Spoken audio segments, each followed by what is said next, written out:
Okay, we should be live now.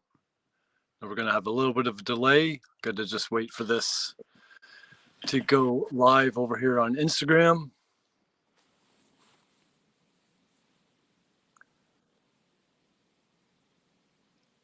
But we are live everywhere else. Okay, and now we are going live on IG.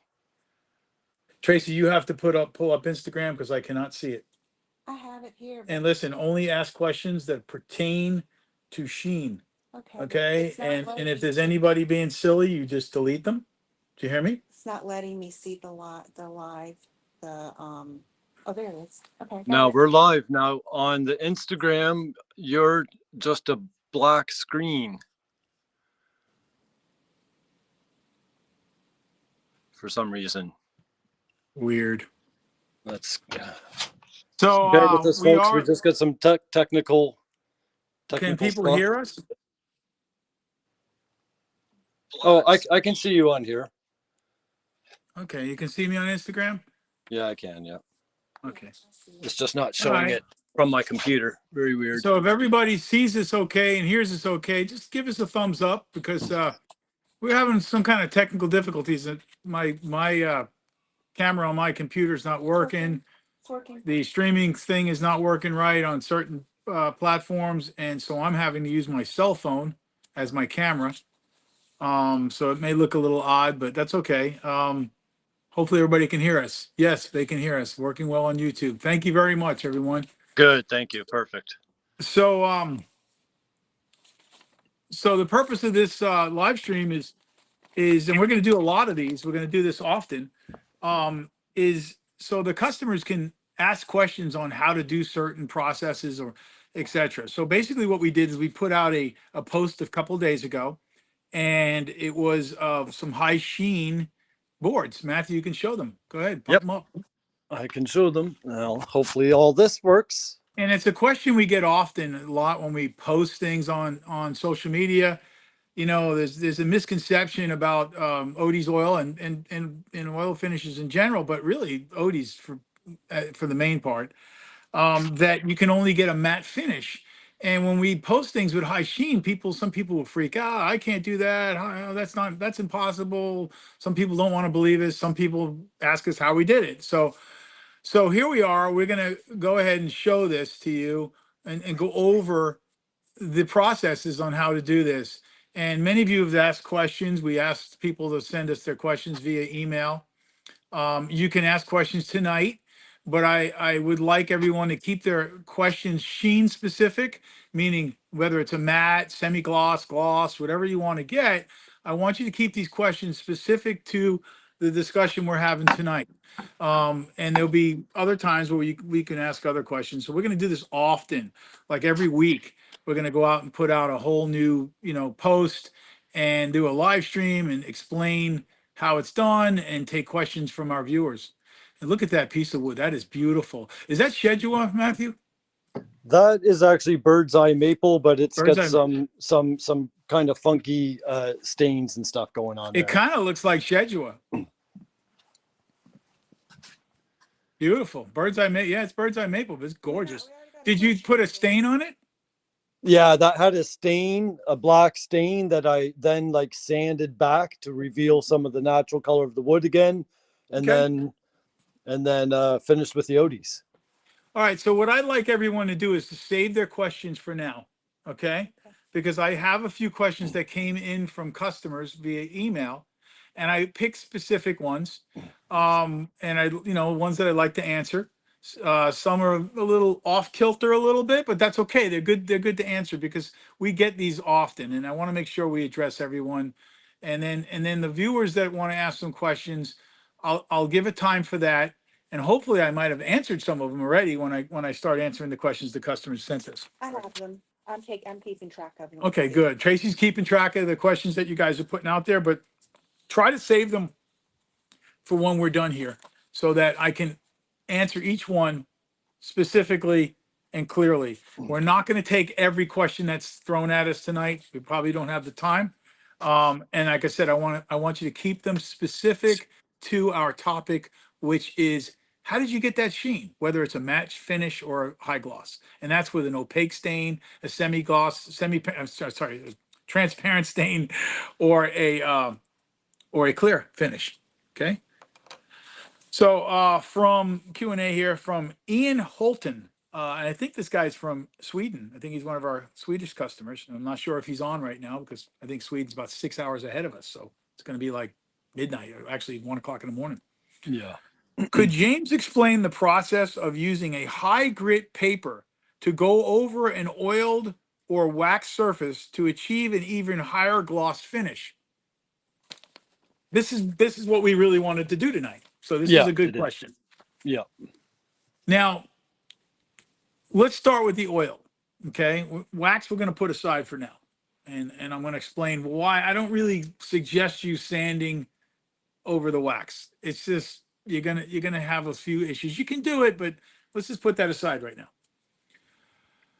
So Matthew, why don't you pull one of the boards up where you sanded to 150 grit or 120 grit, whatever you did, and you can explain, and then you went back over it with a high grit paper after you finished it.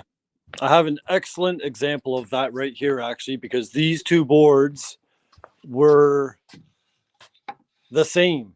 And it's pretty interesting that the color change you get as well when you do this. So let me get my camera switched around here. I'm sorry, I'm looking up because my normal setup's not working. So my camera's down here, down below. Whoop.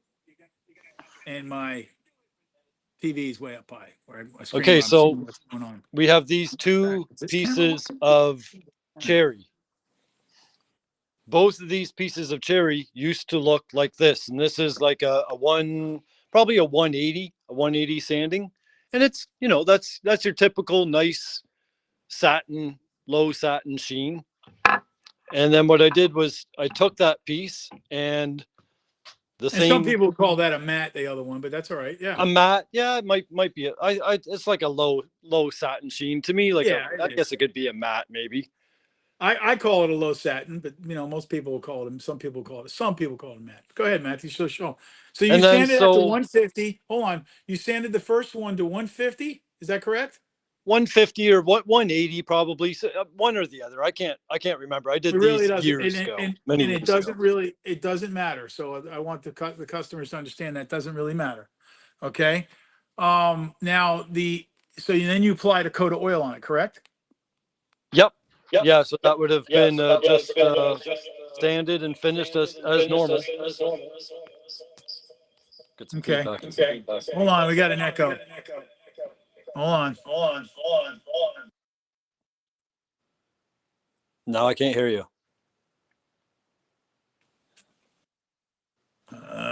There you go.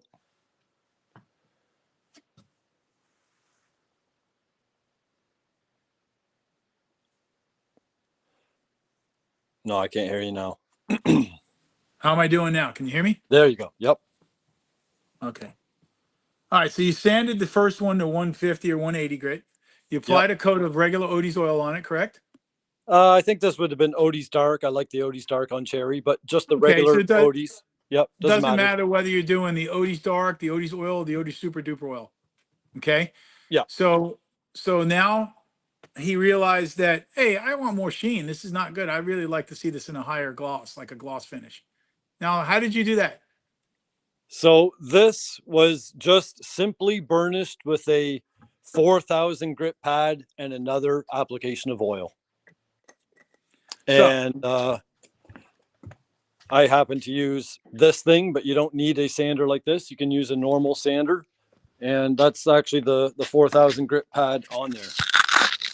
So whether you're a furniture maker, a charcuterie board maker, a flooring manufacturer, a flooring installer, a table maker, or whatever it may be that you're finishing with wood, and we're going to speak specifically talking about wood tonight, you can essentially sand your surface to 150 grit, drop a coat of oil on it, buff it off like normal, wait a day to 2 days, or even longer if you want, come back and hit it with a 2000 grit or 4000 grit foam back pad, whether that's on your regular sander, whether it's on your Trio, whether it's on your Hydro Sand, whether it's on your discus machine, whether it's on your power drive, whatever it is that you're using.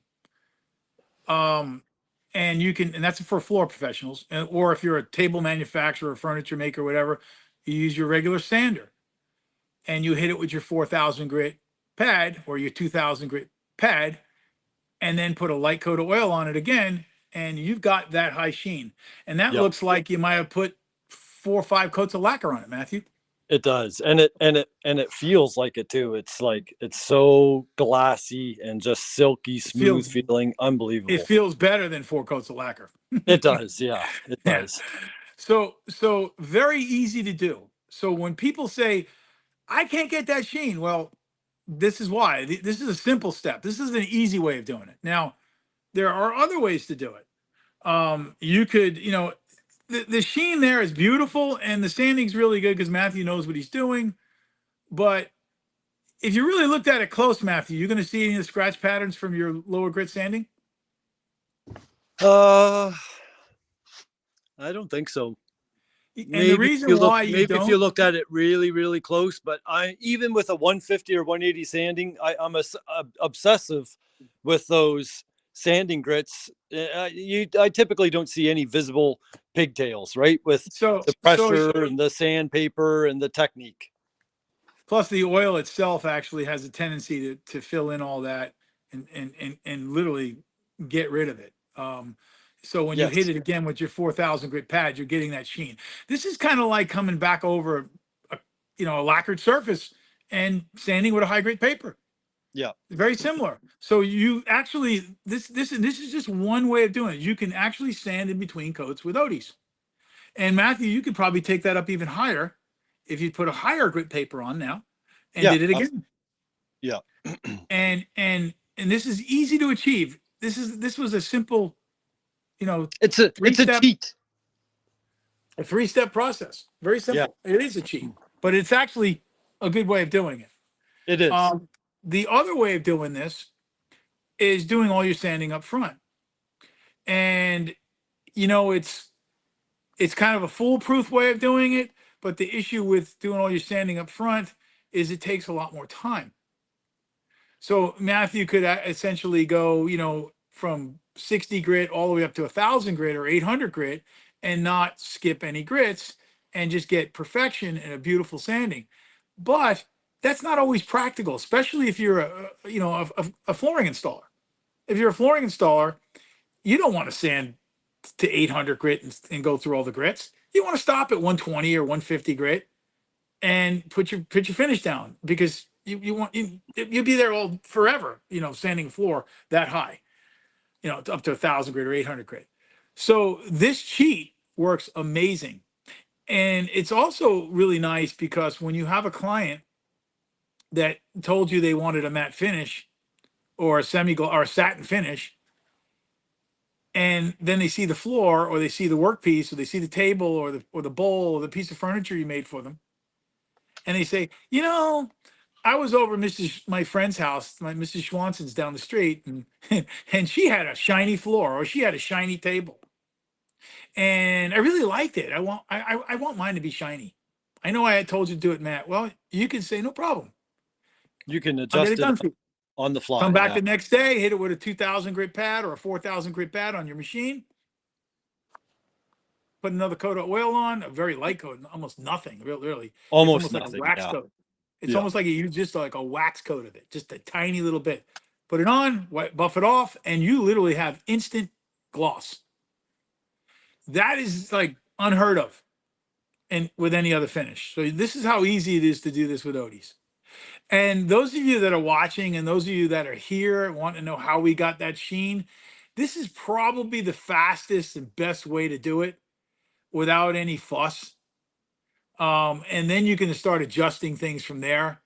Now, we also want to talk about the quality of people's sanding. Yeah. A lot of times I'll get, I don't know how many times I've been to demonstrations and you know, the dealer or distributor, yeah, we sanded this to 4,000 grit. We prepared it for you. And I'm looking at it. I'm like, thinking to myself, this isn't even 400 grit. And the reason being is a lot of times people have a tendency to grab a tool that is not for the purpose that they're using it for. Like grabbing a regular, you know, jack of all trades sander, and I don't want to name any brands, one that does everything supposedly, right? And using that for your fine finish sander, it doesn't really work. It doesn't work as good as a fine finish sander. So there are different types of sanders out there. And you know, going to Home Depot and picking up a sander off the shelf and bringing it home and grabbing some Home Depot sandpaper, it's probably not going to give you the best finish prep and the finish sanding quality. And that's part of the problem with a lot of the people that aren't getting the right finishes. So I want to talk a little bit about sanders, and I'm going to let you talk about them, Matthew. Do you want to talk about them, or you want me to do it? I got a few here. Or you got some there. Yeah, I have many And different sanders. we are big fans of the Dynabrade sanders, and not everybody can use one of these right now. Not everybody has the air compressors and hot quality air compressors. Can you open this for me, please? There's this. So these I have Dynabrade them. I sanders- have a few of them right here. So yeah, you can show them off. So these Dynabrade sanders, when you purchase these from us, you'll notice we have different versions of it. So Matthew's got a bunch of 6-inch sanders there. And those 6-inch sanders, they all look pretty much the same, except one's got a red handle and a black handle, right? But they are different strokes. One's a 3/32, one's a 3/16, and one's like a 3/8. Yep, And that's that's the exactly stroke. it. Yep, That's three the thirty stroke seconds, on the 3/16. sander. So why don't you pick up the sander and show the people that are watching? See if I can. It's going to be hard. Let me see if I can get my other. Danny, I know you got some questions. There's a couple people asking questions. I want you to hold off for a minute. Just let me get my other tripod, and I can. I'll do it, Matthew. Matthew, I'll do it. Okay. You know, let's just open it up. You don't have to be so accurate about it. You just got to hold I was it up. just going to show you can physically see the different size of the strokes just by spinning the pad on it. Yeah, you don't have to do that on camera. That's going to be hard on camera. I just want to show what I'm talking about when I say stroke. Okay. So here's the sander. So when the sander spins, is a random orbital sander, it also wobbles. And that wobble is literally the stroke. It'll go this way, this way, this way, this way, this way, this way, this way. And the smaller the stroke on the sander, the finer your finish is going to be, the finer sander you're going to have. Yeah. Short little strokes leave less lines. Big strokes leave longer lines, more visible lines. The tiny little strokes will reflect light differently than the big strokes. The big strokes will absorb light because there's a deeper scratch in there, a longer scratch, let's put it that way. And if you have lots of tiny little strokes, it'll reflect the light more, and that'll give you a better sanding and a better sheen level. So very important, you're using the right sander for the right job. If you're shaping a piece of wood and you're looking to contour and shape something, round edges, you want to use a sander with the larger stroke. If you're doing a very, very fine finish, you want to use a sander with a very fine sanding, a high sanding like 400 grit or 800 grit or 600 grit. You want to use one with a very, very short stroke. Very simple, but a lot of woodworkers don't understand this. They've never been taught it. And unfortunately, you know, the finish world today is dominated by film forming coatings like polyurethanes and varnishes that basically, you know, people have gotten lazy on their sanding and they're used to their finish filling in all their voids. And it's not really a good way to be. And some guy, oh, that's why urethanes may be better. No, they're not. Actually, that's not why they're better. In fact, you're still getting a crappy finish. And that's why you see a lot of urethane finishes looking pretty hideous, because guys don't know how to sand. So your sanding, no matter what you're using, should be on key, on par, and you should be using the right tools. Very, very important. So when we sell you a sander, we have all the 3 different strokes available, and you pick what sander you want based upon what application you want to use it for. So Matthew, why don't you go ahead and take all over for me right here real quick. I have to step out a moment, and Yep. you can talk a little bit more about the sanders. You can show them off, and then maybe you want to do a little demonstration on how to take that 150 grit cherry to a high gloss right here on camera too. And then we Yeah. can start answering questions pertaining to what we just talked about. Okay? Yep. I'll be right back. Yeah, so the strokes of the sanders are quite important, especially looking for that fine finishing. You have sanders with the big stroke that are great for hogging material off and to do your initial sanding to get all the machine marks, your planer marks and joiner marks and whatever kind of imperfections out of the board and to flatten.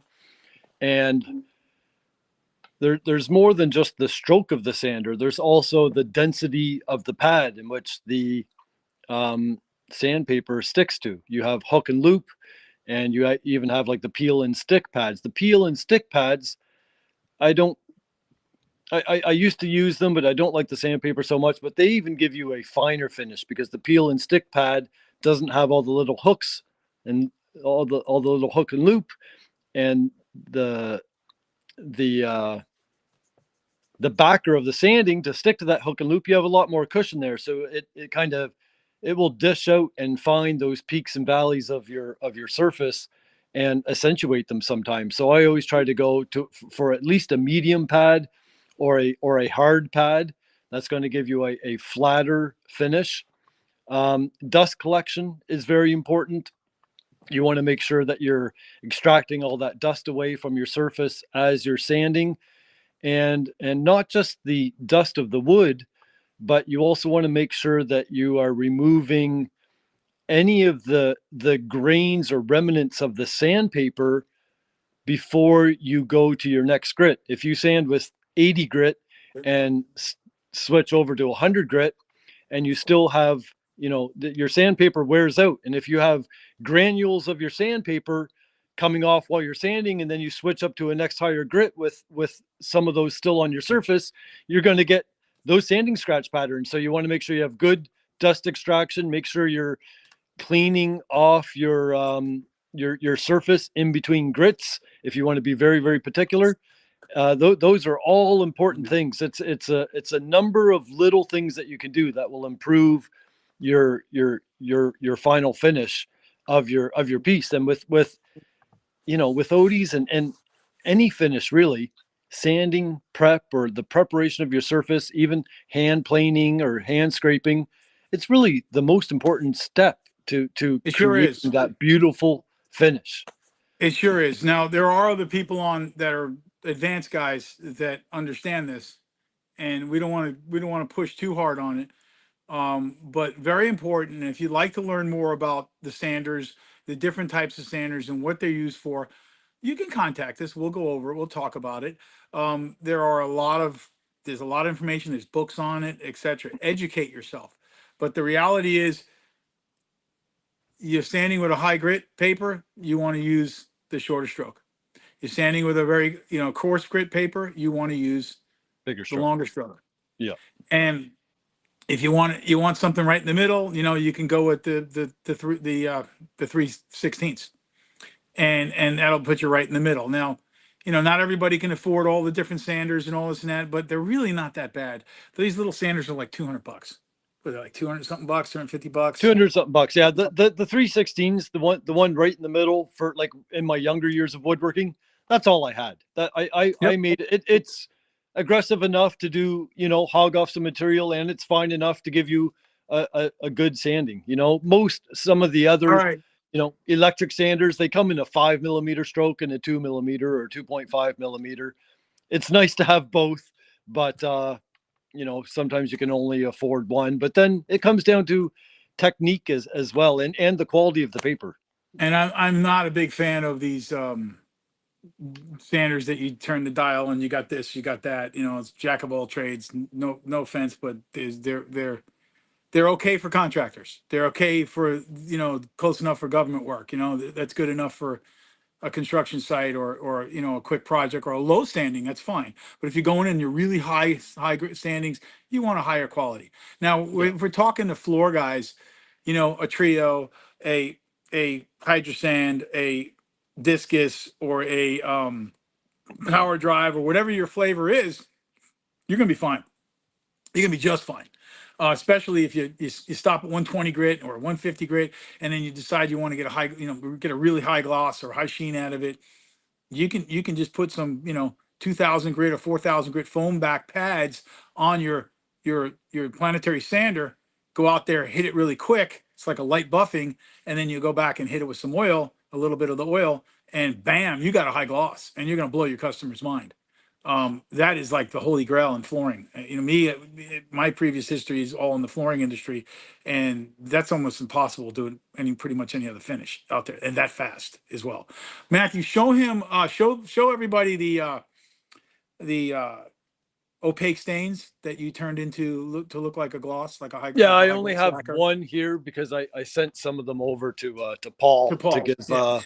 Show the one you have, and even the Cyrus one's beautiful as well. So Yeah, that's really the only one I have here okay, we'll show it off. for the Show it opaque. off, because let's talk about that as well. So there you go. Look at that. That's spectacular, and that's done with Odie's oil. That's done And with Odie's. Yep. so basically, what he did was he used super duper oil. He made the opaque stain with the super duper oil. Put it on. We'll talk about how to make the colors in another live stream. Very easy. It's all that information's on our website anyway. We've got plenty of videos on it. So he laid down his stain, and you know, he back rolled it. Didn't buff it off. You don't buff that opaque stain off. You just back roll it. Make sure you don't have any runs or any puddles. And he sanded that to 120 or 150 grit when he started. And then after it cured, a day later, 2 days later, he came back and hit it with a 2000 grit or 4000 grit pad. I'm not sure which one he used, but I'm sure he used one of those too. And then he hit it again with a very light coat of oil, and he got that high gloss. And you know, he did a Cyrus on that, but he was able to get a black high gloss, opaque black high gloss, in really 3 simple steps, really 2 simple steps. You know, you got your sanding, you got your finishing, then you got a light buffing with a high grit sandpaper, and then you put another coat of oil on it. You can do that in 2 visits to a job site. That's unheard of in the industry. You know, other brands, you got to use their pre-color, and then you got to use their stain and their oil, and they only give a matte finish. They only have one sheen level. It's always matte. You know, with Odie's, you can go from a matte all the way to a high gloss, and everything in between. And you can do Ceruses, and you can make any color you want. So really fantastic. So I don't know. I don't think there's any other oil finish even any finish that you can get quite this level of awesome. You know, it's really really cool. So I'm going to get another question, because I only got 3 here that I really want to answer, and then I want to go to the viewers. And that's your translucent stain. You can get the high gloss on that as well. Yep. Fantastic, Matthew. Beautiful. Just absolutely beautiful. You know, guys would have to come in and, on a job site in the flooring, I'm speaking flooring again, or even any table or anything else. They're using polyurethane. They got their sealer coat first, then they got their base coat, then they got their top coat. And to get that, they got to do a stain as well. So they got to do their stain, their sealer, their base coat, their top coat. Well, 4 steps to get that. And you got to come back, you know, basically 4 days.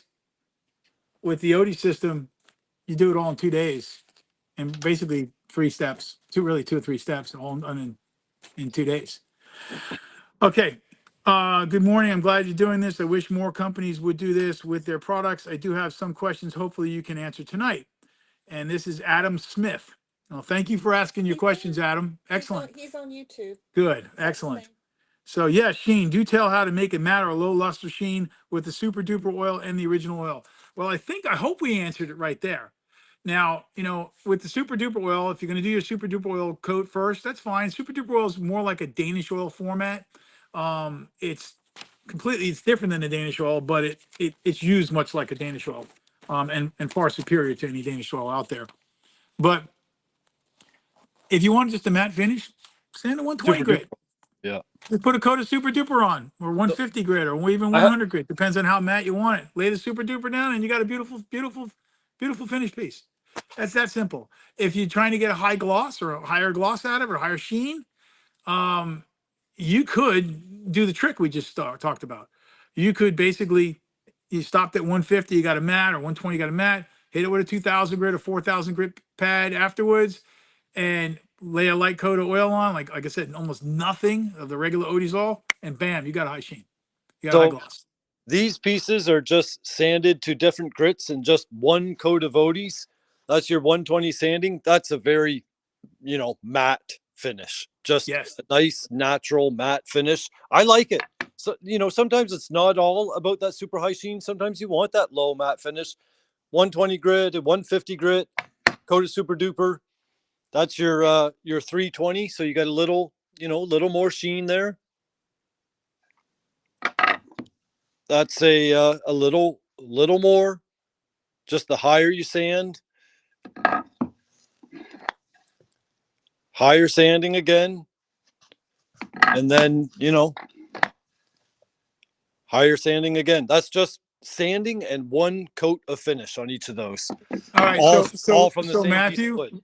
question I have for you: were those done the conventional, way, the way where you sanded, you hit every grit, or Yes. some of those done where you stopped at 150 and bumped right up to 2000 or No, 4000? that was all just conventional sanding up through the grits to each of the grits.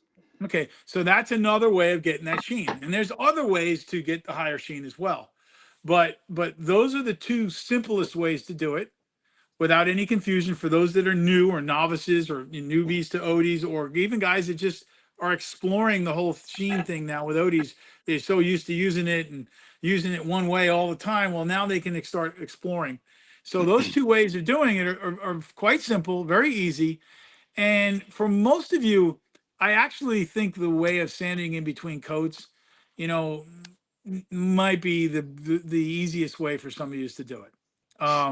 A lot of people don't want to fuss over sanding. Me and Matthew, we're fanatics. We like sanding through all the grits and taking it all the way up and really getting perfection. But you can achieve a really nice finish just by doing that cheat, the earlier cheat. Yeah, So I can do a live demo of that if you want when you're ready. So Adam's asked a few questions, and some of them are off topic, and I'm going to answer some of them. Some of the ones that are off topic. One of the ones we'll have to reach out to you directly, and we can talk to you about it. What chemicals should be kept away from the finish? Ether. Any cleaner with ether in it, you want to keep away from the finish. Pretty much any other chemical is not really going to hurt it. No. I mean, acetone is not going to hurt it. I know you put acetone in here. Acetone will not hurt it. Will not remove it. Lacquer thinner won't remove it. But ether is one thing that will. It'll reconstitute the tongue oil, which is not a good thing. It's ether is in tongue oil. They kind of work together, but they're really not. You don't want to put ether on a tongue oil finish. You just don't. It's going to break it down. So I just wanted to answer that. Nail polish remover is not going to hurt it. A lot of cleaners aren't going to hurt it. Now, I don't recommend using any cleaners with waxes in them, and I would stay away from the polyurethane type cleaners, the cleaners that use over polyurethane. Some of them contain ether, believe it or not. Bonus cleaner, floor cleaner contains ether, and then also the Murphy oil soap. some of the urethane cleaners will have urethane in the damn cleaner. So Yeah. no, thank you. Vinegar and water, ammonia and water, a little bleach water, believe it or not, will be fine. Not high bleach, just tiny little bit of bleach to disinfect, if you want, or our cleaner. And stay away from Murphy's oil soap. That always leaves a residue behind. Not a good thing. Okay. Pledge, all that stuff. Yeah, You stay don't. away from all that stuff. Okay. And believe it or not, some people are going to cringe. You can use a steam cleaner on Odie's.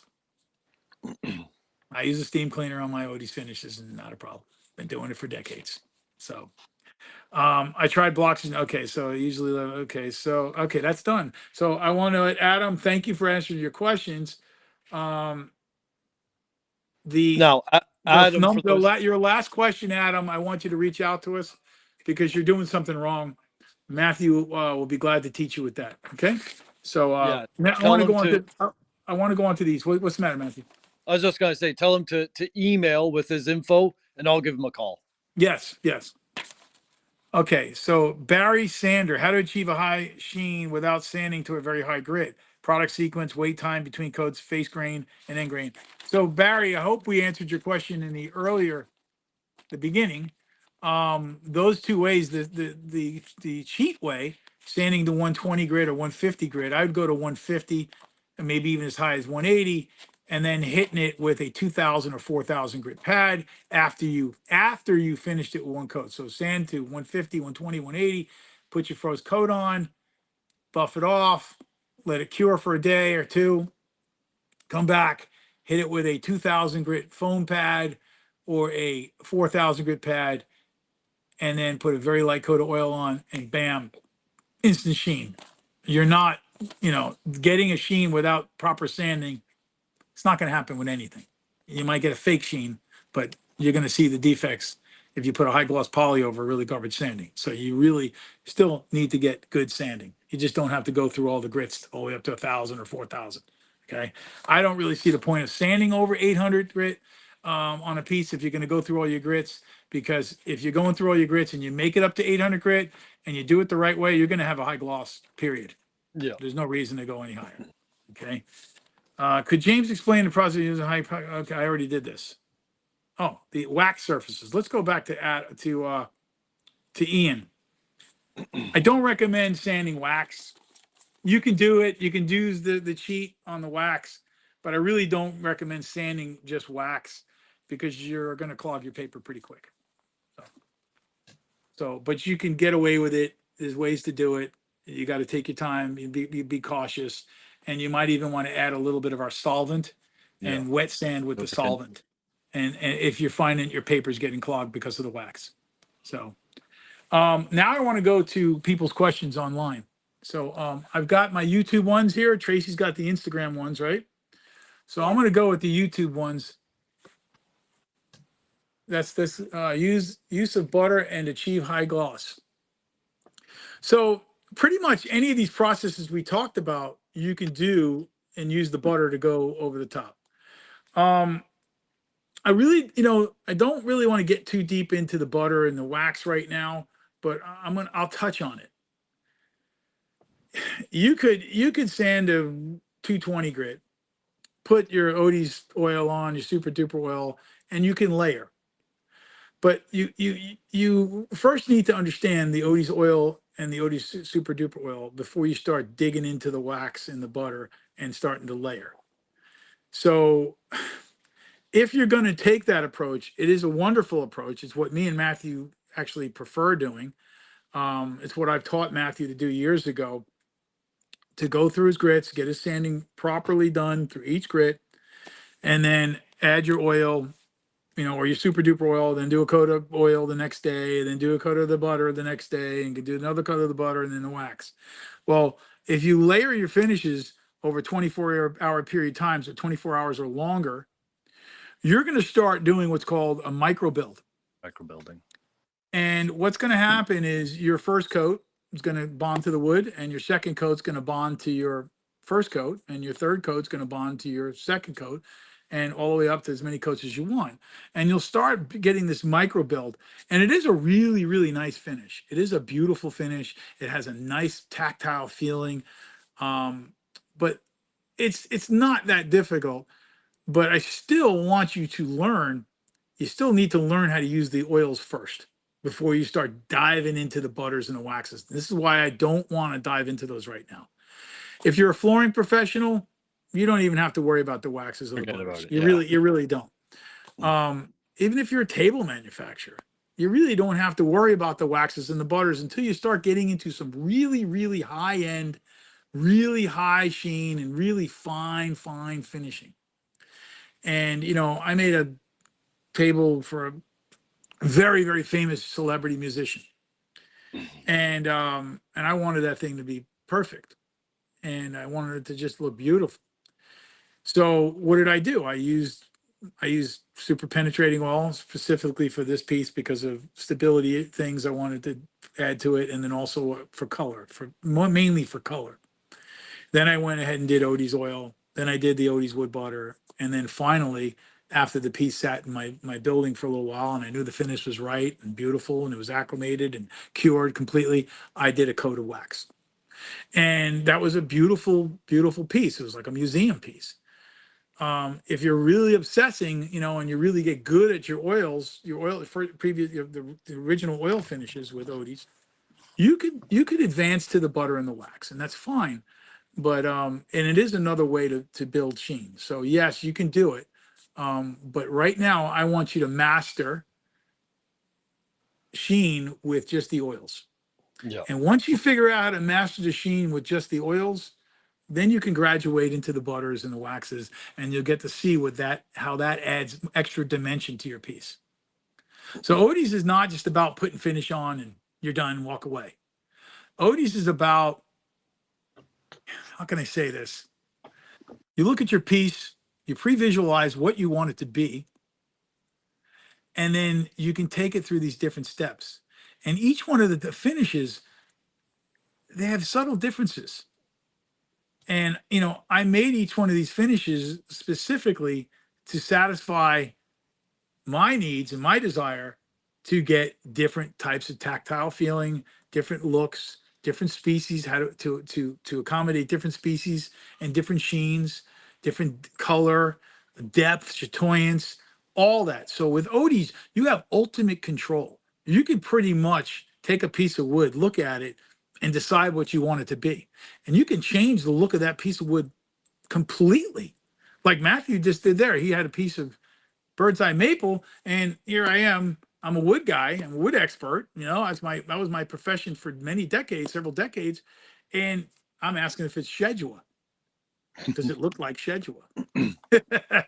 You know, so this is the beauty of our product. This is what makes us really special. This is what makes us stand out against the other products out there.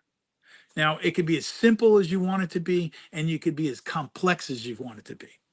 It's all about that look and feel and the nuances of how you want your piece to look and feel. And that comes with experience and mastering the basics first. And then so what I want people to do for right now is people have a tendency to dive in right away. I'm going to do this. I'm going to do that. I don't know how many times we get people send us emails or phone calls and they failed because I did butter, wax, this. I'm like, why? I wanted the most protection. I wanted the best sheen. Yeah, but you didn't master the fundamentals yet. And that's what you have to do. And that's what the purpose of this live stream is.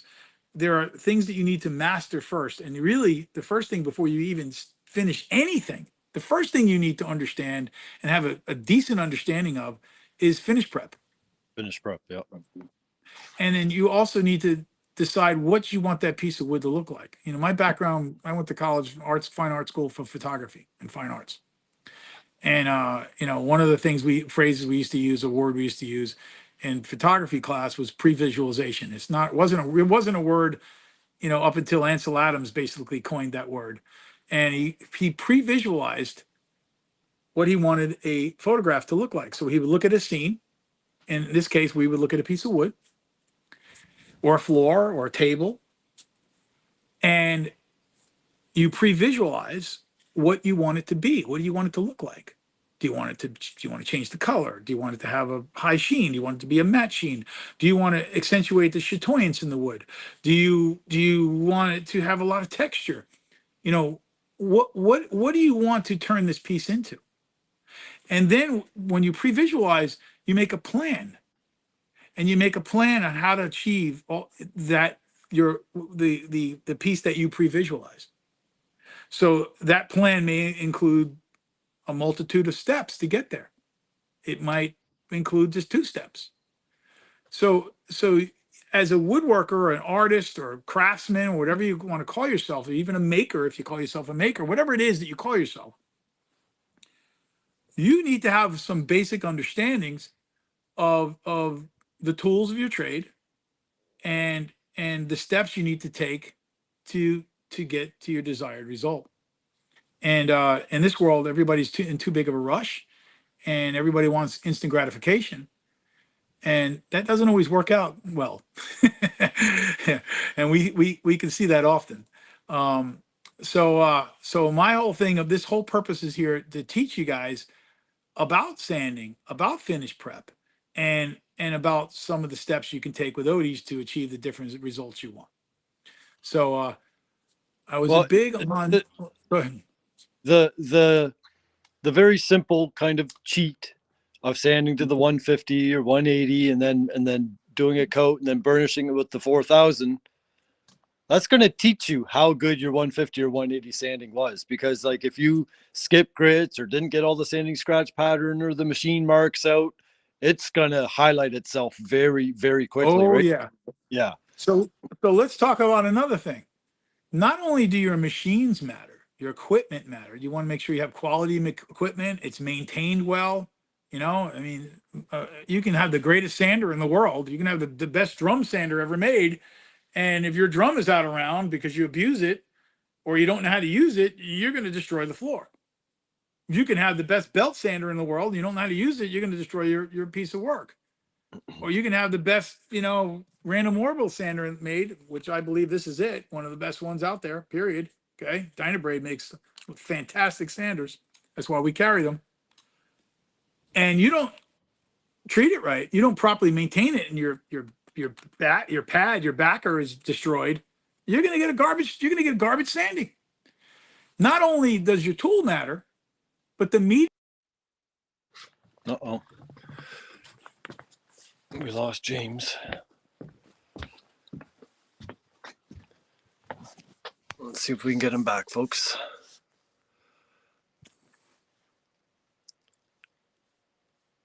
So as he was saying, yeah, the upkeep and maintenance of your machines are important. Making sure that the pads are in good condition, the operation of the tools are dialed in, all very, very important stuff. I think we got him back. Just one sec. You're back? Okay, I'm here. Questions on Instagram. Okay, so not only your tools are your tools important, your sandpaper is important. Your media, and we're only talking about sandpaper tonight, but there are other ways to do finish prep. You have hand planes and scrapers and all that stuff. So we can talk briefly on that. And This is a mesh. This is a mesh pad. This is a 220 grit. Many different sanders, big sanders, small sanders, tiny sanders, different strokes, all kinds of different tools. So if you're a serious professional, you really should have serious tools. That's another thing, But let's talk about this as well. Sandpaper, it means a lot. We use Norton. We like the Norton brand. Norton's made by Saint-Gobain. Saint-Gobain's one of the largest companies in the world, big company. And they make some really, really high quality paper and, sanding materials. And now they also make, cheap, inexpensive paper, right? But they make really high quality paper, and we carry the high quality stuff. We try to carry the highest quality stuff for the right price. Now, we like these mesh pieces, and the mesh paper is nice because it's really good with dust collection, and it lasts a long time. But we also have regular paper. We have the cyclonic paper. It's got little perforations throughout the whole thing, the whole pad, and it'll fit on any type of dust collection system that you have, or dust collection pad you may have on your machine. So whether it's Merca, whether it's Norton, whether it's Sia, whatever one you use, whatever brand you use, you want to get high quality paper. And it really, you just don't want to go to Home Depot and buy cheap paper, from Lowe's or the local hardware store and skip grits and that. It's going to show in your work. So if you're really serious, if you're here to learn about getting high sheen, you want to use high quality materials. You just do. And the higher quality your medium is, and the higher quality your sander is, and proper use of the sander All that's going to telegraph into your workpiece and into your finish. Very, very important. So just want to touch on that as well. I'm gonna start looking at questions up here. Peter had some questions relating to what you're thinking. Well, I got a lot of people up here. So Peter asked a question specific to this. Adam Smith says Gator. I don't know about Gator. I've never used the paper before. So I can't tell you yes or no, but I see a lot of people using it.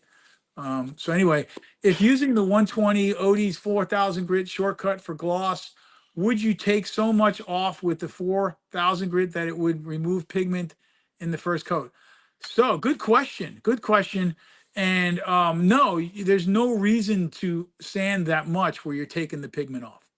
And the 4000 grit and the 2000 grit is so high that the particles in the sandpaper,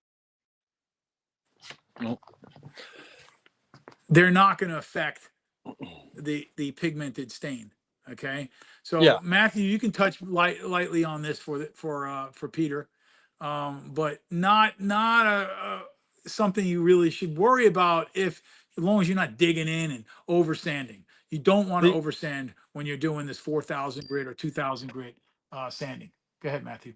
Yeah, the opaque stains, they cure very, very hard. Like you can't even gouge them off I with lost them again. No, you're still here. Yeah, Matthew, I lost you again, buddy. You lost me? Okay, can you hear me? Yeah, I can hear you. I'm still seeing you guys. Yeah. Yeah, my sound went out on my cell phone. This is pretty sad. Oh well. You're still there. Yeah, I just You can't can hear see me? you. I only can hear you through my TV. I can't hear you through my phone. Okay, go ahead, Matthew. Why Yeah, don't you talk? so why anyway, don't you address everybody? I'm going to go ahead and fix my problem here. Yeah. Yeah, so the opaque stains and even the translucent stains, you're going to do your stain, and then you're going to coat it with Odie's oil, and then you're going to do the burnishing with the 4000 grit. And the only place you really have to be careful is like sharp outside edges where the abrasive may be wrapping and flapping over around the edge. As long as you're careful in your process, you're not going to sand through the surface at all. I hope that answers your question, Peter. So let's go ahead and we're going to get some more. Tracy's got a bunch on Instagram. So let's go ahead and oops, yet he okay. I was big on spraying conversion bar. This is from John David Lyons. On my pieces for years, but since I began using Odie's products, I haven't sprayed any varnish in over a year. It's honestly an amazing product. Thank you very much. It's not a question, but thank you very much. Okay. Does Odie's wax after your oil sand oil method improve your finish, or is wax an extra necessary? Okay, so Brent Wells. So, all right, good question, Brent. Excellent. Love these questions. These are good ones. You should say it again. Does Odie's wax? Oh, wow, this is terrible. I just lost this question. I got it. Does Odie's wax after your oil method improve your finish, or is wax an extra unnecessary step? Excellent question. So it's not necessary, the wax. Not necessary. If you're thinking you need the wax for durability, you don't. The Odie's oil and the Odie's Super Duper oil, are enough to outperform any other finish out there. I'm sorry, I may offend some people. Oh, it's a bunch of blank. But it is the truth. We know, we've done it over and over again. I've done it over and over again. Not necessary. Now, if you're looking for perfection and you're looking to get that extra crisp to your finish, to get that extra sparkle, that little extra something, yeah, use the wax. Use the wax after doing Matthew's method. Why not? It'll look fantastic. And Matthew, you might even be able to demonstrate that today over one of those pieces we got there. Okay. Yep. So maybe we'll get on that, Brent, right afterwards. Great question. Thank you for answering that. I hope that answers your question there. So let's go ahead and get some more. I'm favoring YouTube right now. If you want to ask me a really good Instagram question, please do, Tracy. Okay. because we always cater to YouTube. I mean, Instagram. We ignore our YouTube customers pretty often, which is not good. Tracy, can Well, you answer? here's a question from Okay, go ahead. Oak and Otter Woodco. Okay. Oak and Otter Woodco's got a question. Go ahead. Does a low sheen or lower sanding finish offer better protection since it soaks into the wood? Excellent question. So Oak and Otter wanted to know if you didn't hear Tracy, that does a lower sanding and a lower sheen give more protection because of the oil penetration is greater in the lower sanding? And this is a common question, and this is a common misconception when it comes to Odie's. We hear this often because other manufacturers and other finish brands will tell you, don't sand past 100 grit. Don't sand past 120 or 150 grit. Well, with Odie's, you can toss all that out the window. It doesn't matter. You're still going to get an amazing finish, whether you sand to 800 grit or 100 grit. You're still going to get great protection. Now, the difference is that if you're going to beat the snot out of the piece and you're going to abuse the piece, don't sand really high, because the more you scratch a high sheen piece, it's going to be more visible. Now, or if you damage a high sheen piece or you beat it up or dent it, it's going to be more visible because you had perfection. And then once you start marring that surface, you're going to see it. So I would suggest in a high traffic area or something that you're going to abuse, and you want it to always look really nice, like the day you did it, you probably don't want to go very high. But that's not because the oil doesn't penetrate in. The oil will penetrate in. Odie's is a structural finish, a cross-linking molecular bond, the real deal. Not like my competition where they only bond to the isocyanate catalyst or whatever catalyst they're using, okay? Ours is a cross-linking molecular bond to the medium that you're applying it to. That means the wood surface you're applying it to. It cross-links to the cellulose fiber, the molecules in the wood itself. Not the scratch pattern, the actual molecules of the wood. You're never going to sand to the size of a molecule of wood. It's just not happening.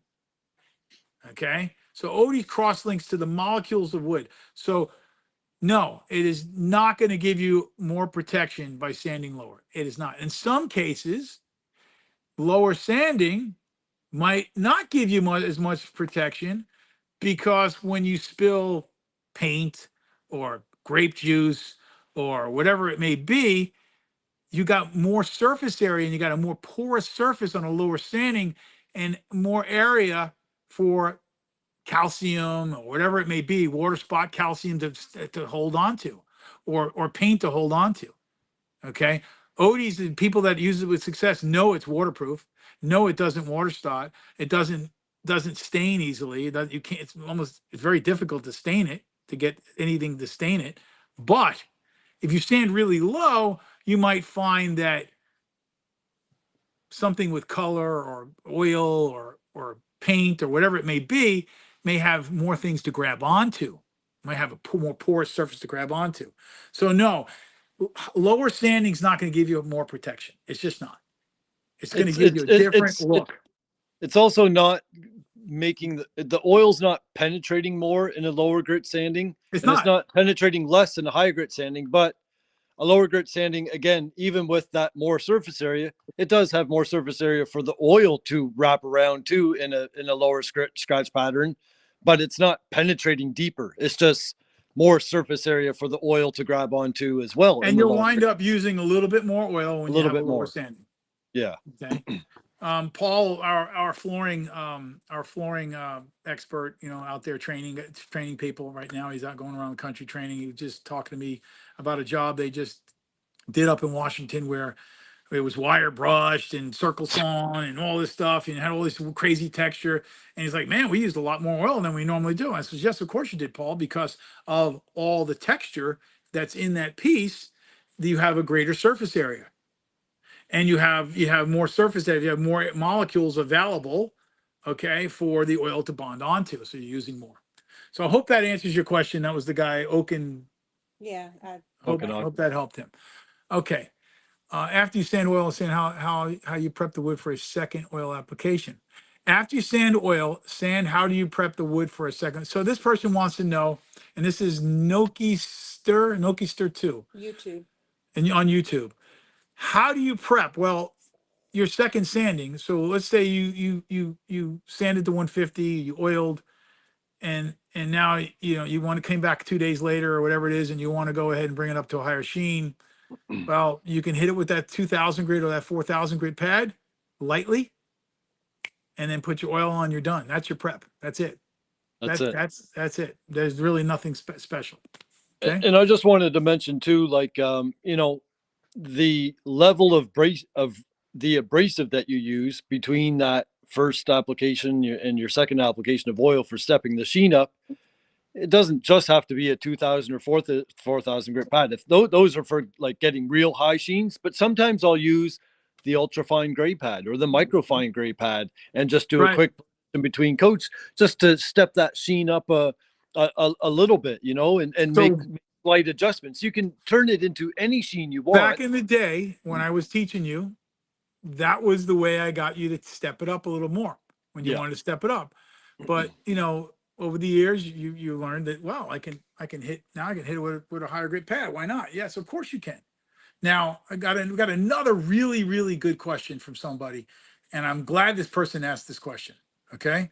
It's a question that annoys you sometimes, Matthew, and I know it, and it used to annoy me, but and we see people doing this, and I found it now. There it is. Daniel Reeb, and I'm glad he asked this question. It is a good question. It's perfect for this live stream. Daniel Reeb asked, can you use a buffer to give it a different sheen? So this is a misconception, again, that people have from the film forming finish industry, and I don't know what else, okay? No, the buffer is not going to give you a dramatic uptick in sheen.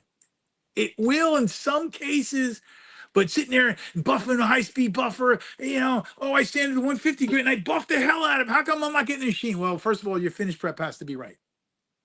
And no, the buffer's not going to give you the sheen. But what the buffer will do is when you do have a properly sanded surface and you hand buffed it all off, let's just talk about a woodworking piece right now, not a floor. You hand buffed it off, got it all clean. I myself like to grab a Makita polisher with a lamb's wool bonnet on it, turn it up, and I'm buffing off the clean surface after it was been all buffed off by hand with a towel. I'm hitting it, and what I'm doing is I'm activating that wood fiber, I'm activating the oil. That friction is making heat. That heat is making the oil polymerize faster, and it starts to set it up and make it cure really quick. But it also, the lamb's wool itself has abrasive quality. Most people think, oh, it doesn't. It does. It does. Yeah. It will burnish the wood and burnish that finish as it's heating it up. So yes, it's gonna step it up a little, but that's after you've already done. You're done with figuring out what your sheen's going to be. You're done with your sanding. Okay, you'll crisp it up. It's kind of like using the wax in a way, but on a different level. I was saying the wax crisp it up. Well, that little process will crisp your finish up. So you could do it, but it's not going to give you a dramatic result. So let's put you're not going to use the buffer to step up the sheen. You're going to use it to just crispen up that sheen you already have. Yep, crisp it up and polish it out. Okay, Tracy, do you got some more while I'm looking? Because I'm going to look at some more of these questions. And just to be clear, do not use a mechanical buffer to buff off the finish other than a floor, but for tables and things like that, always buff off by hand, get all the finish removed until completely dry to touch. When your lamb's wool bonnet shouldn't even really be getting dirty. And if it does, that's okay. Sometimes you'll have a little bit of oil in the open grain. I use a hacksaw blade and I just run it gently over the lamb's wool bonnet as it's spinning to clean it. And I've been using the same bonnet for years. Another great question, man. I love these guys. These customers are great. And if I haven't gotten to you yet, be patient. I will, because I got a lot of them here. If you want to degloss a finish, What can be done? Great. So, all right. So I'm going to talk Yeah. like a flooring guy now. So here I am. I'm Joe Flooring Installer. Okay. And I go in there and sand the floor. Lady tells me she wants a high gloss. She wants a high sheen, whatever. Or even if she just didn't want, she didn't say anything. And I went in there and I finished the floor and did it. And I sanded it to, 180 grit and did a great job.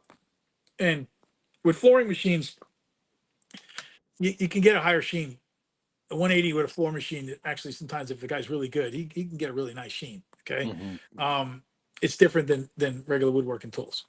So he comes in there, he does it, and Mrs. Jones comes home and she sees the floor. Oh, you did such a beautiful job, but it's too shiny. I don't like it that shiny. That finish is too shiny. Well, no reason to sand the finish off and start over again. Any other finish, you'd have to sand the finish off and start over again. And go ahead and start, put high gloss, matte finish polyurethane down, whatever it is. But Odie's, the nice thing is about that is you could come back in with your maroon pad, and the maroon pad's like a non-woven pad. A non-woven pad looks like a Scotch-Brite pad for those of you who don't know. Okay, so those are those pads they put on the bottom of their buffer. You get the maroon one. The maroon one's rated at about 220 grit. Okay, and you hit it with that, and that maroon pad, even though it's a higher grit than his 180 sanding, that maroon pad will bring it down. And that's it. That's it. That's all you need to do. And there's no reason to put another coat on, to be honest with you. If you want to, you can, but you might step your sheen back up. Okay. So I rarely ever seen anybody come and tell me it's too shiny. Actually, people love the sheen. I had people in the past when I used to do floors and furniture, when I'm in my shop and making my pieces. I had most of the time people wanted a matte finish, and I gave them what I thought I should give them, and they would come in and go, "Oh my God, it's beautiful," and I like the sheen. Actually, I didn't realize I would like this kind of sheen because Odie's isn't an obnoxious glossy sheen. It's not ugly, like plastic looking. It looks real because you can see into the wood. It's You see the completely depth. different.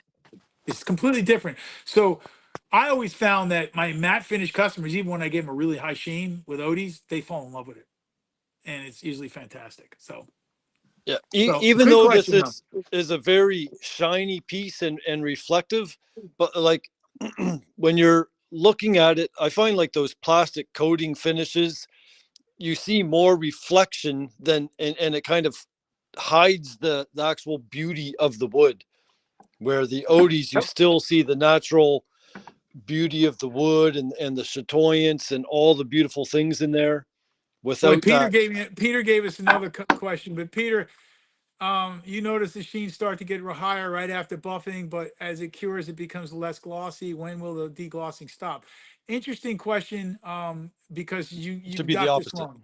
You got this wrong. Yeah, that's right. So you obviously are doing something wrong, but maybe not. What way Odie's cures is once you put it down, you get done buffing it off. It's going to look great. It's going to have a nice sheen, and then it'll go through like a week or so, and maybe even a couple weeks, few weeks, where it starts kind of flashing off a little bit. A lot of companies will say, "Oh, our finish cures in 15 minutes, or cures in 2 days, or cures in 3 days." Oh, they're full of shit.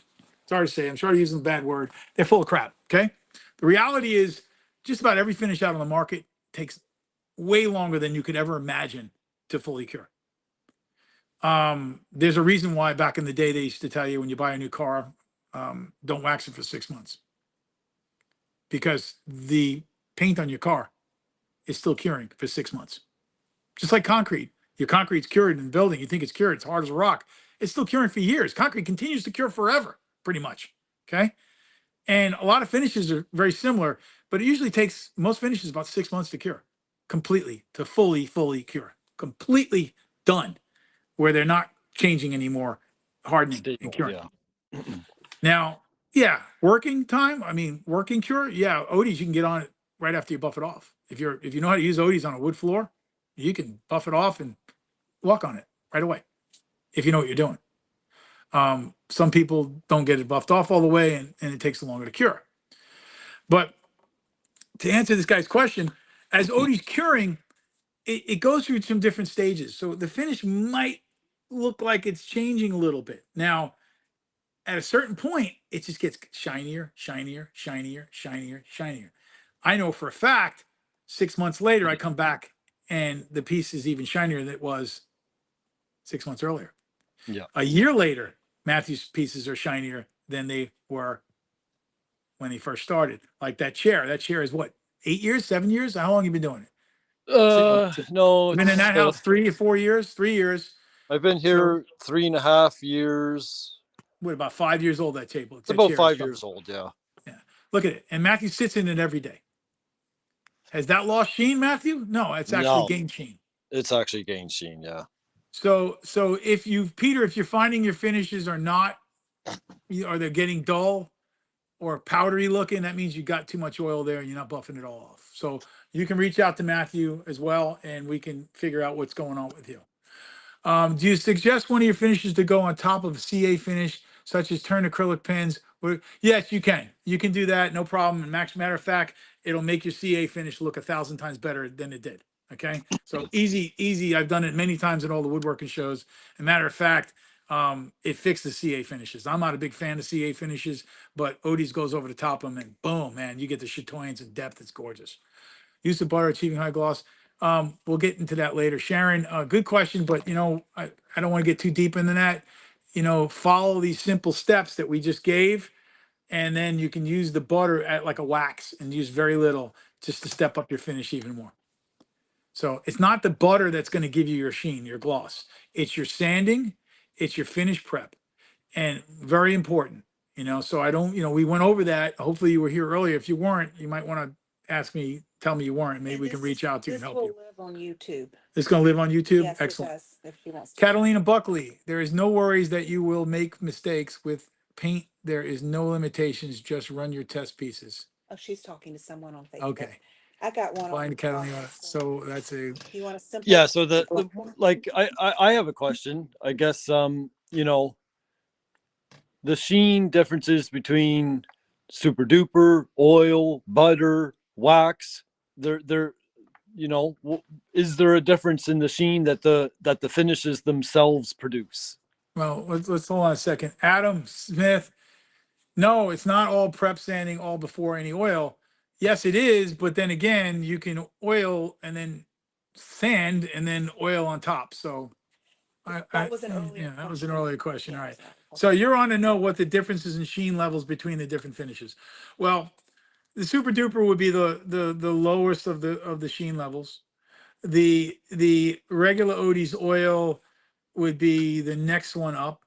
The butter would go even higher, and then the wax is even higher. If you want to sit there and think of it that way. And the super pen, it's all relative, really. Super pen is more relative to the way your sanding is done. Yeah. Yeah. Okay. So I hope that answers that, Matthew. But you got to. We don't want to get too deep in the difference between all the products. That's going to be a whole nother discussion. Okay. We're doing a live for that. Yeah. I want the people that are watching right now, if they're asking about sheen, they really probably need to learn how to make a high sheen with the oil first. Yeah, of course. Yeah. Okay.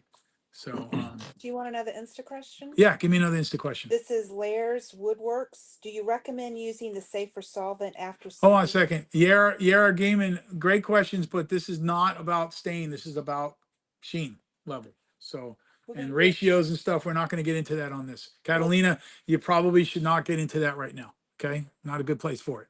It's confusing and it clouds up our questions. Okay, so go ahead, Tracy. Go ahead. Layers Woodworks. Do you recommend using safer solvent after sanding to have a nice clean surface for taking the oil? Yes and no. Not always necessary. Everybody's got a little bit of different approach to that one. Issue also is the solvent.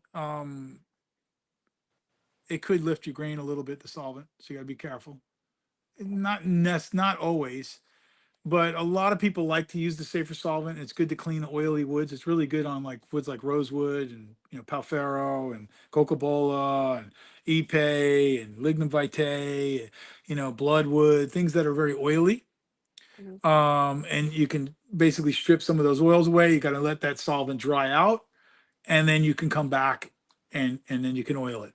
It's nice to clean the surface, but the reality is with Odie's is if there's a little dust from your sanding in the surface, like your really fine grit sandpaper dust that last sanding, it's not that big of a deal to get it all off. It No. really isn't. In some cases, it actually is helpful because that dust will actually fill in some of your grain and actually help your finish sometimes, your sheen. So it'll help it all bond. So not that necessary. Odie's, you can be a little more lenient about your dust and stuff in your workshop. So, but I it's a don't good, even that's a good question. But a lot of I don't people do. even really use it to clean my surfaces. The folks over at Urban Timber, I like what they do. If you are going to use a solvent to clean and prepare your surface, they have it. You can get like one of those chemical resistant plastic, or squirt bottles. They just squirt it, mist it onto a Wipe it rag, down. That's it. and then wipe it down. They're not pouring it down and your whole piece is soaking wet with the solvent. It's unnecessary and kind of wasteful. So, Just a so in little my spritz and a little dust off with it. That's all. my early years of woodworking, I was the kid, 12 years old. I was taught to use the tack cloth. I made my own tack cloths, and it worked fine. And so I'm not saying not to use the solvent. It's fine. A lot of guys like to use it, and they have great results with it. It depends on the piece I'm working with. If it's a really oily wood, sometimes I'll use the solvent. I just will, and I'll clean it all up and get it right, and then let it dry. Come back after lunch, whatever, and finish do my finish. Okay, another question from Instagram. Yes. Black walnut joinery. Is there any concern with sheen when you're using the pigments?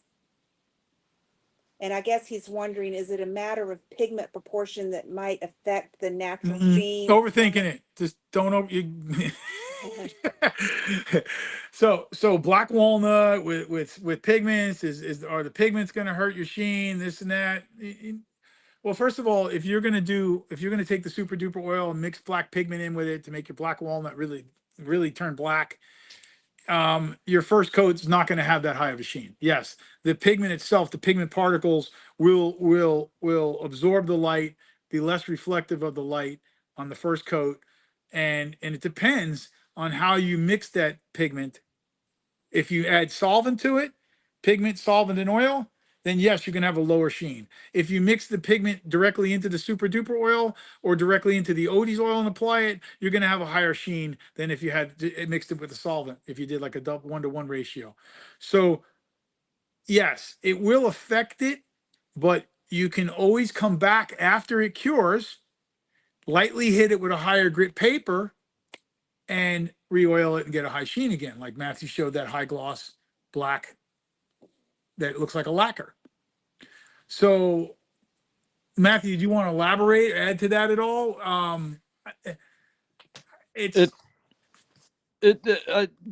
I find like for a translucent stain, I find you don't need to sand in between coats. You don't need to sand between coats. You get a really nice sheen. A little bit of white, actually, I found actually makes the sheen go higher. If you put it a little bit in there and you don't need, not even enough to notice, it actually. Anyway, we don't want to go because too deep titanium's a very reflective metal. Very reflective, yeah. Mm-hmm. So I hope that answered that. So you need to experiment with that, but you're going to find that, boy, you could get a beautiful piece with just one coat of Odie's oil, a pigmented Odie's oil or a pigmented super duper oil, and be done with it. I mean, I have fantastic pieces like that here. These are let's see.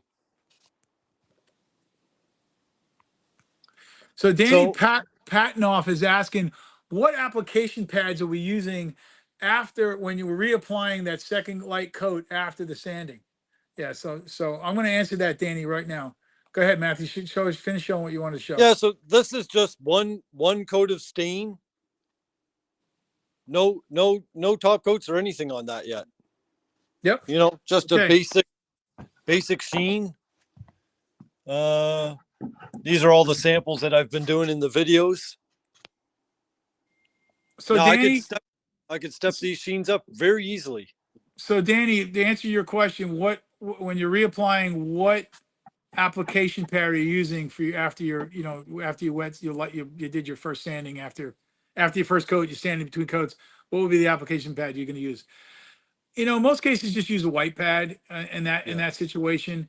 But it's all relative to how high your last sanding was. So if it's a 2000 grit, yeah, you're going to want to use a white pad because the white pad is a 0 grit. Non-abrasive. Yeah. Yeah, it's non-abrasive. You know, a white pad from us, which is a Norton pad. Now there are other brand pads out there. Their white pads are abrasive, so you got to Yeah. be careful. So the Norton pads that we sell are 0 grit, and they're fantastic. Now, if you, let's say you only sand it to 400 grit on your second sanding, then you can use a gray pad if you want to. But if you got pigment in the oil, you probably want to just go with the white pad because you don't want to start abrading the pigment off. I hope I answered that properly for Yeah. you. Always make sure you use a pad rated equal to, but more really higher than your last sanding. Once you're up into the 800, 1000 grit and beyond, white pad always. And for above and for over top of pigmented finishes, just the white pad. Our white pad. There are, like James said, there's other brands of white pads out there that do have an abrasive quality to them. The Got a white question pads for me, Tracy? that we have are truly non-abrasive. They're the best. After you apply your first coat of oil and then sand, do you need to do anything to clean? Just wipe it off. You can wipe it down. So this is Noki Star. I want to know if we need to do anything in between, you know, before we finish. You can wipe it off with a tack cloth. I don't even do that. I don't even bother. Wipe it off with a dry cloth, whatever you want. Blow it off with your air hose. Blow it off with some air. Give it a Yeah. wipe with a cloth, a paper towel, anything. I don't particularly like tack cloths because some brand, like I don't know, if you press too hard with those, you can actually leave a residue behind. Well, I make my own tack cloth with a little. Yeah, your own are not the same as the ones that you buy. Yeah, so when I say a tack store. cloth, I say make your own. Okay. Yeah. So I don't want you using a tack cloth from the store. It's going to have some chemical in it. Which Yeah, will some pollute your crap. finish. Don't you? Yeah, I don't recommend actual like tack cloths from the woodworking store. They can contaminate your piece actually. Transcend Furniture Gallery, Angie. How you doing, Angie? Sorry we ignored you. So Angie had some questions. How long should you wait over an opaque stain mix before upping the sheen with a high grit? Well, Angie, okay, if it was black, probably a couple days, day or two, maybe 3. It depends on the relative humidity. The more ultraviolet light you have, the faster it's going to cure. It is UV sensitive. The black is probably the fastest. You know, I could get the black to cure in an hour, and literally sand it within a couple hours, and do it. But I'd have to have it out in the sun, literally, or in a high nice ultraviolet light. Now, if you wait a couple of days, you can do that with the black, and you'll be fine. Only issues are some of the colors, like the blue. The blue is probably the slowest curing of them. The green and the white. So the blue is the slowest because the blue is basically made from lapis, laprisite. Am I saying that right? It's like a quartz that comes from the mountains. It's all right, buddy. I got it. So the blue is made from a rock, like a quartz crystal type of thing. The black is iron oxide, the red's iron oxide, the yellow's iron oxide, the white is titanium dioxide, and the green is a chromium dioxide. And they're all safe. They're oxidized state and they're stable. Now, I would say the blue's the slowest curing. All the iron oxide pigments are pretty quick, and then the green and the white are a little slower. So those you might want to wait a little longer, but I would say no more than a few days. I mean, like 4 days, 5 days, the worst case for your blue, 3 to 5 days for the blue. But if you put it in the sun, just in a couple hours, it's going to be cured. So, and you typically want to. So when I'm doing those high polished opaque stains, I'll do the opaque color, let it cure, do a coat of Odie's oil over top of it, and then I'll do my burnishing. Yep. And Angie, one of the things I want to make clear to everybody, oil-based paints were known for taking a long time to cure, but also oil-based paints are known for being super durable. Your best paints out there are oil-based, period. Water-based paint, to be honest with you. I know we use it a lot, everybody uses it a lot, but water-based finishes, okay, no thank you. They don't last. Now, Odie's oil-based paints actually dry much faster than your traditional oil-based paints. They just do. Odie's oil-based stains dry much faster than your traditional oil-based stains. But, you know, if you're in a big rush, you got to realize you're not going to get a quality finish. So when it comes to finishing, sometimes it's just take a breath, slow down, and wait a day. Wait 2 days. What's the big deal? 1 day or 2 days or 3 days, whatever it may be, depending on the color you picked, and the ultraviolet, the UV light you might have available or not have available, or your relative humidity. Okay, be patient, because that's only a short period of time. We're talking about a piece that you want to last for a lifetime. Lifetimes, yeah. So, and one of the old sayings I used to say, you know, a lot of guys, oh, I need it to dry faster. So, you know, we're using catalysts and this and that and all that stuff. Well, first of all, the catalysts weaken your finish. They don't make it stronger. Second, the catalysts are very bad for you. And the old saying used to say, why trade a day of cure time, you know, for a lifetime of health? Why would you want to poison yourself because you can't wait a day? So now you just shortened your life by decades. You made yourself sick. You gave yourself cancer, whatever it may be, because you decided that you couldn't wait a day. That's retarded. This is ridiculous. So use your brain. Be smart. Okay? Don't be in a rush. And I'm just explaining this to everybody. I've been there. I've been in a rush. And it doesn't usually work out too well. And if you're in a rush to get, you know, you're going to add catalysts to finishes and stuff, you're just killing yourself and you're fooling yourself, and you're actually cheating your customer in the end, because you're giving your customer less of a product, less of a high quality finish. Okay, so I make a lot of resin boards, usually sand, wood, with 400 resin, 2000. Then always at one time, would you consider changing the process based on your cheat to achieve sheen? Noki Star, you know, that's up to you. I'm not going to suggest. I want you. You can try our little trick here, and then compare it to what you're doing, and decide which one you like better. Either one of them's going to work. One of them's not going to be stronger or more durable than the other.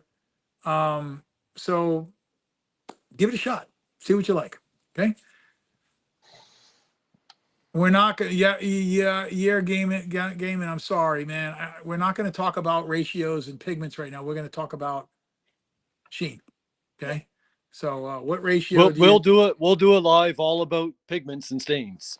And that is that question is very, it's relative to what you want out of your translucent stain. Some people consider a translucent stain as just a tiny little bleed. Others consider a translucent stain something with a lot of color saturation, but you can still see the grain. So it's all relative to what you're looking for. And we suggest you run tests. And that would be my best answer for you. And in any case, even if we had a long discussion about this, it would be run some tests and see what you like. And then you can decide what ratios you want to use. So how long would you recommend to treat a sandblasted surface like redwood or pine? How would you recommend? It's a different question. Sorry, I'm not going to answer that right now. I would just use the super duper Adam Smith for that one. Most of my customers choose to start satin rather than, okay. Tracy, you got questions while I'm looking? Not that are related to the sheen. Bear Maid asked something about what type of compressor you use so that you don't. Where did that one go? So Bear Maid? Yeah. So- What size compressor do you need to run your sanders without? So Bear Maid is the guy that made this fantastic board that I have here on my table, and Bear Maid, it's still here. I got this board right here. It's beautiful. Okay, and I'm surprised you asked me that question, because I assumed you had the most amazing tools, because you did such a great job on this board. It's literally perfection. It is perfection. I mean, this guy knows what he's doing. Matthew, you'd be really, really impressed if you saw this. Okay, now, what kind of compressor? Get the best one you can afford. That's my best advice. A two-stage compressor is really nice. I have a screw compressor here. I have really high quality compressors. You know, I paid like 18,000 or 21,000 for the compressor I have here, but not everybody has that ability.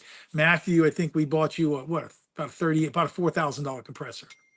Yeah, it's I got you. 28 CFM. Yeah, so 28 CFM. That's a great machine. It's more than you need right there. That's all you need. You could go to the local hardware store and pick up one of those big 60-gallon air compressors, and you'll probably be just fine. So, so use these small Dynabrase sanders. This does not take a lot of air. Yeah, those small ones. When How you many get up into CFMs is the this? 11-inch ones, you kind of need a bigger compressor. But the 6-inch sanders, the 5 and 6-inch, a good compressor from even like a Home Depot, you can get by with that. Yeah, this is not. This is maybe like, I don't know, 7 CFMs or 5 CFMs. It's nothing. It's not much at all. Okay. I don't know. It doesn't say on the box here, so I can look it up in the catalog, but it doesn't need a whole lot. Any other questions, Tracy? Well, I just have a comment that it's by R Hatchling on Insta. He says, "Love your stuff. Have you ever noticed your product makes a stick-free surface on dough boards and rolling pins? It's amazing." And yes, I've noticed that. Yes, excellent. I think it's great. Matthew, can you see any questions? Because I'm trying to find more here. No, And if I didn't answer you and you have a question regarding Sheen, please ask it again if I missed it. Okay. So I think we're kind of winding down a little bit because we've yeah, been going for an hour and a excellent. half. So Excellent. I hope this helped you guys. And you know, if you got more questions, Matthew, start showing them some of the beautiful pieces you got there again, some of the beautiful Sheen pieces. Maybe you'll inspire somebody to ask another question. Show them your rocking chairs, show them some of the furniture you have in there that you made. And can I give you another one, another yes, go ahead. question? Speak out loud so I don't have to repeat it. Charcuterie King. I only work with, he does charcuterie boards, of course. I only work with black walnut live edge. So just applying the Odie's, will it give a look that the board will have that deep oil look? Of course, there's no finish out there that's going to give you the chatoyance of Odie's, Yeah, period. I think you're I gonna mean, like it. look at the pieces. That's a piece of Ipe, right, Matthew? Is that Ipe? that this is Mahogany or it's a trick one. That's Sapelli? roasted maple. Roasted maple again. God, it looks like Sapelli. All right, so let's talk about that. So here you go. Once again, pre-visualization. Matthew made that roasted maple. Maple. It looks like it could be Ipe or Yeah. Sapelli or mahogany right now from here. It's beautiful. That's roasted maple. Just spectacular. Yep. Oh, you actually roasted maple. You didn't use pigment. Okay, so that is a There's that no is a no pigment. That's that is actual. the natural sugars in the maple that oxidized and got you Yep. that nice, beautiful Yeah, roasted that's maple right. look. It Yep. looks gorgeous. Quilted maple, absolutely stunning. I got this beautiful curly redwood. Curly redwood, beautiful high sheen, just Odie's oil and super duper oil and probably the butter. Yep. This is the stool that we did in the video the other day. How many coats you got in there? Just one? That no, I did a coat of Odie's dark on top of that. So that's one coat of super duper dark and one coat of Odie's dark. Fantastic, beautiful. And Matthew's got all the protection they could ever want right there, just with that. That's all That's he needs. that. Yeah, I'm If done. you're looking, now we have some distributors and dealers and furniture makers that just do one coat. We got one that does like 1,000 tables a year, or probably more now. I was 5 years ago, he was doing 1,000 tables a year, and he just does one coat of oil and never has any claims. None. This chair was finished. I mean, dining tables a year and never has claims, and just does one coat. This chair was finished with one coat of super duper about 5 years ago. Yeah, what'd you stand that to? Like 320 or 400 maybe. Oh, we had a question earlier, you know, that this guy was saying, it looks like I only can get a sheen if I sand 400 or over. Well, yeah, you're going to get a higher sheen, the nice high glosses and the high sheens when you get 400 and above. Yes, you are. So yes, if you're going through all the grits and you're going from 400 and above, that's when you start to see a big change in your sheen. I would say like 120 grit would be matte.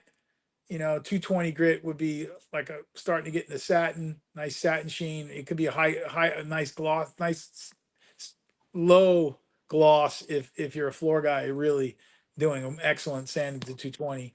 And then when you start getting to 320, you start getting in that medium luster, And then when you start getting over 400, you're starting to Here's get into the another. high luster sheens. You get an There's 800 grit, you're going to get like a gloss. You're going to get a gloss. I get 600 grit on Wenge. I get a gloss, literally. 600 grit Wenge is a nice glossy finish. this one is many years old and has been beaten and stood on, and I friggin' all kinds of stuff, but it still looks absolutely amazing. You know? Yep. So did you want to go ahead and grab that cherry and just hit it with the sander? And Yeah, I can do that. let's I do can do that. I Let's can do show this them, one. because we can talk about this till we're blue in the face and people might not understand or believe what we're saying. So if they want to watch that, please tell us you want to see it and we'll do it right now. If he wants to do that, I have another small question. Go ahead, Tracy. I'm going to answer questions while Matthew's doing that. Go Okay, ahead. Vargas Makery, why do you prefer air compressor sanders over the electric? Vargas Makery. So Vargas Makery, Vargas. Vargas Vargas, yes. Makery. So why do I prefer pneumatic sanders over electric? Okay, higher quality. If you're a serious woodworker or running a serious shop, these machines will outperform an electric machine. It'll last you longer. You buy one of these sanders, you'll have it 30 years from now. You'll still be using it. Your electric sander will probably only last you a few years, and before you got to put new brushes and brakes and all this stuff. So yes, this is a far superior, higher quality. Plus the stroke is nicer. It's more balanced. It feels better in your hand. It's not as big. You know, electric. You got electric sanders. You got the electric motor in there. You got to have all that. You got to have this big giant ass sander to do the job that this little guy can do. And this is a beast. The power here is unparalleled. You got more power here than you do in a regular electric sander as well. And they're excited about watching his demo, by the way. And these are wonderful machines. And yeah, if you're running a serious shop and you want your tools to last, this is the way to go. It just is. And they're less expensive. Now, your air compressor is going to cost you more money. Yes, you're going to have that initial investment in the air compressor, but the tools that you can get for an air compressor through Dynabrade pneumatic tools are just amazing. They got thousands and thousands of tools. They got a tool for every freaking sanding job you could think of. And that's the beauty of it. It's like the difference between, what's the difference between, why do you like the Ferrari better than the Toyota or the Ford Pinto? You know, why do you like the Ferrari Testarossa over the Ford Pinto? Because the Ferrari is a racing high performance machine. Big difference. Why do you prefer the 5500, flatbed truck with the Cummins diesel in it over the 1500 gas powered, Toyota pickup, whatever? I want to pick on Toyota or Chevy or Ford or a Dodge, whatever it may be, because it's a more robust machine for what I'm doing. If I'm a serious professional and I'm towing cars, I'm not going to pick the 1500, the half-ton pickup. I want a serious machine that can tow the vehicles. So Yeah. that's the difference. This is a very robust machine, and you could drop it, everything. You're not gonna. Matthew, it's funny, when I first met him, and we were talking, and I was teaching him how to use Odie's. Where'd he go? I started telling him, hey man, you need to get some Dynabrade sanders. And he's like, I got some. I had some. I pulled them out of the trash, out of the dumpster over in the warehouse district where I was working in my shop. And I put a new drive pad on it, and I've been using that damn sander for, I don't know what it was, 5, 6, 7 years, whatever it is. Matthew could tell the story.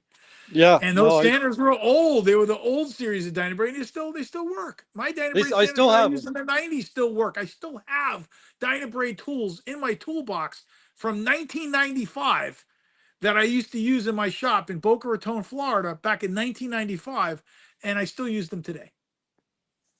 I hope that answers your question. Yeah, The Dynabrade sanders. There was a cabinet shop down the aisle from our shop, and he had switched over to he was like the first guy that ever had Festool stuff, and he switched over to the Festool electric machines, and he threw out his Dynabrade air tools. So they were already used for however many years from in his shop. I found them out in the garbage bin. I'm like, these are perfectly good tools, put a little drop of oil. I literally use those for 15, That's like 16 my wife years. telling me to sell my Porsche and get a bicycle. Yeah. And I'm dead serious. yeah, That's they're what great. that's the equivalent of. Literally, sell your high performance car and get a bicycle with training wheels. Now you got you can drop those, you can throw them across the shop and they'll still work. Now I have some of the electric sanders too. And what I had someone come in and was using one of my electric sanders. I have like the rubber mats that you stand on the concrete floors to help with your feet and your back. He dropped the electric sander from his waist. So like from not far, 3.5 feet off the floor, bounced onto the rubber mat, bounced onto the concrete. Damn thing stopped working. Had to send it in. Took me, weeks to get it back, and just ridiculous. All the electronics and all this stuff. They just not durable for the They're not long. durable. Not to. So I want to add to that, Matthew. They want to see it. I want to add to that. You can start sanding. Now, do you want me to for it. use I usually use an actual electric tool for this, but I can use one of the air tools. The compressor's going to go. It's going to be loud. Whatever you want to do. Okay, so Danny Potnoff just backed this up here. I just want to say something. I use Dynabrade stuff. This is Danny Potnoff, another viewer. Dynabrade stuff for years from my stainless steel metal finishing as a professional metal fabricator. Nothing compares to Dynabrade's products in the market, in the metal industry. Absolutely amazing stuff. So yes, it's fantastic. Now, not to knock the brand that Matthew was talking about earlier, because they do make some quite quality tools. And a fine example of proper machine for the proper task. Festool makes some really nice machines. I'm not knocking them at all. Matter of fact, they make a beautiful 8-inch finish This sander. is Festool. Yeah. Festool makes a beautiful 8-inch finish sander. And that finish sander is an actual high quality finish sander. It's kind of like it's a big square rectangular sander that works amazing. They make some really nice sanders. I'm not a big fan of the jack of all trade tools. Those tools are really good for contractors out in the field on a job that have to work in a pinch, and they're not looking for high gloss, furniture quality style finishes. Go ahead, Matthew. Go for it. Is this going to be too loud for you if you're talking? No, go for it. Do it quick. Don't obsess over it. I know you are. Go ahead, do it. Matthew's a perfectionist. Him and I, we're both a little obsessive about stuff, but I want just watch him do this. That is probably a 2,000 or a 4,000 grit pad, maybe the 4,000. He took that matte finished cherry board. He's hitting with that.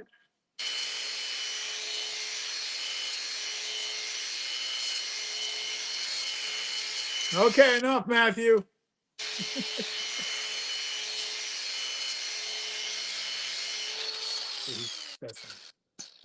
Okay, Matthew, you're done. Don't obsess. Yeah, Now, if you're a flooring professional and you're watching this, you can stick one of those pads on your planetary sanders and go for it, man. Hit it real quick, burnish it, put another coat of oil on, and bam, you're gonna have a high gloss. Watch this, Matthew. What grit pad was that? It's a 4,000, but it's used, so it's Go for it. Go ahead, put oil on. So he took a 4,000 grit pad that's already been worn out, and went over a 150 grit sanding with oil on it, or a 120 grit sanding on it. That was a matte finish, and bam! Look at this. Watch this. Wow. just got to get something to buff it off with. And notice he doesn't have to wait to buff it off or anything. He used almost no oil, just enough to step it up, just to get it coated, covered, just lightly. Get it looking wet. He's gonna buff it off with a cotton cloth or paper towel, whatever he uses. And you're gonna see this sheen.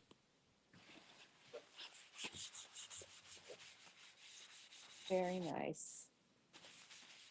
Beautiful.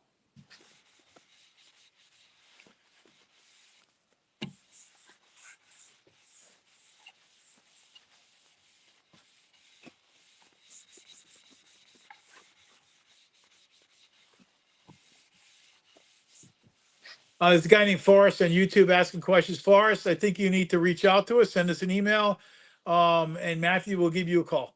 So send an email to info@odiesoil.com, and Matthew will be giving you a call, and he'll help you with your issue there.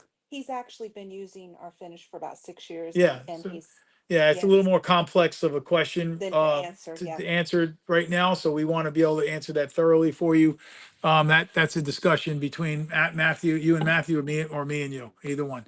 So Matthew will be gladly to help you with that. Noakster just made a comment too, Jim. Okay, Matthew, show us what you got. So we went from matte finish to that quick. That quick, guys. Oh, wow. See, you don't really have to do all this sanding up front. You just don't. You can do that. I mean, this is something I didn't want to share with Matthew for a long time because I didn't want him diving into it right away. I wanted him to really get used to all the different stuff and the sanding and the different grits and so what it looks like and all. And now he's got it down. He's able to get his finish any way he wants. We're sharing this with you guys.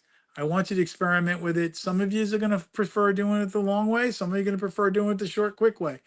So Pretty what do you nice recommend for to buff off the oil? I recommend either, it depends on your surface. It depends on Jason Berkeley wants to know what we recommend to buff the oil off. It depends on your application, depends on what you're doing. If you're a floor professional, buff it off with white pads and a towel. If you are actually just a woodworker, you can use a towel by hand. You can use a white pad by hand, and then a towel. I'd use the towel by hand really first if you're a woodworker. That's amazing. And do it by hand. And then after you got it all off the workpiece, if you're a woodworker, a table, let's say we're talking about a table, or even a bowl, after you got it all off the piece, then you can hit it with a machine polisher, a clean bonnet, and just make sure that you got all the oil off, and that'll just help it set up and create friction and heat and help it polymerize faster. Want me to do another one? I can do a piece of do another one. Show the high sheen again. Do another one. Show it before I'll do and this. after. I'll do this Purple Heart. This is a nice sheen, but I can step it up real quick. Yep. So he's going to adjust his sheen right now. So James, Art Hatchling is saying, where did you get those pads? I think he was talking about the white ones that he used just a minute ago. We sell them on our website. They're all over the internet. Look up non-woven pads. We sell the Norton brand ones. Those are really nice. 3M makes a nice one too. All the companies do, but some of them have abrasive quality when you're talking about the white pad, and others don't. The Norton ones we use, when we use white, we like to use Norton because they are zero grit, and we do sell them on our website. So that's Matthew's showing that. Now he's going to step that sheen up on there. Yep. So Noakster wants to know, are you doing this because you're doing it for the viewers, or can you just can you do that anyway? You can do that anyway. Okay. Yes. So Noakster, yes, you can do that anyway. Once you got your first coat of oil on it, you don't have to wait. So you can hit it with a high grit pad, step up your sheen, oil it, buff it off immediately. I don't recommend you keeping it on your second coat that long. You don't need to. We got a guy asking about whether it works with fractal stuff and epoxy. Yes, Odie's works great with all that. No problem. Perfect. So Keith Weber, yes. The answer is yes, definitely. Go ahead, Tracy. So from Instagram, I can't say what his name is. It says, what is the level of sanding before that first coat of oil? Hold on a second. Yeah, Garmin, that is Purple Heart. Purple Heart. It comes from South America. We also call it in Brazil, we call it Roxio. So yes, it is a South American species called Purple Heart, one of my favorite woods. Very dense, lasts forever outside, doesn't rot. Amazing wood, super, and it's wonderful to work with. Go ahead, Tracy. What was that? What was the level of sanding before the first coat on that other piece? On the first piece, probably 120. Yeah, on the cherry, it was like a 150 or 180. On the cherry is like a 150 or 180. On the Purple Heart, I'm not sure what he did, but It was sanded up a little higher. This probably was like a 320 or 400 maybe. Purple Heart's really easy to get a sheen on. It's a very dense wood. The wood fiber is very densely packed together, really tight, and it has its own resins in it, so it's really easy to polish up. Can I back you up real quick about, our hatchling was asking, he says, I meant the sanding pads. I just bought a box of Norton. So I guess he was talking about the sanding pads that he used to sand. Well, you could do a foam back pad, Norton pad. He might have been, you can use Merca, you can use Norton, whatever one. Okay. 4,000 grit. He just used the 4,000 grit to step the sheen up. That's what it was. It could be foam back. It doesn't even have to be foam back.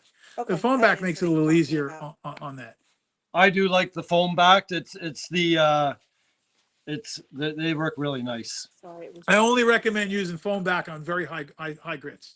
Don't use foam Yeah. back on a low grit because you're going to dish out your grain. Okay. That's about it, babe.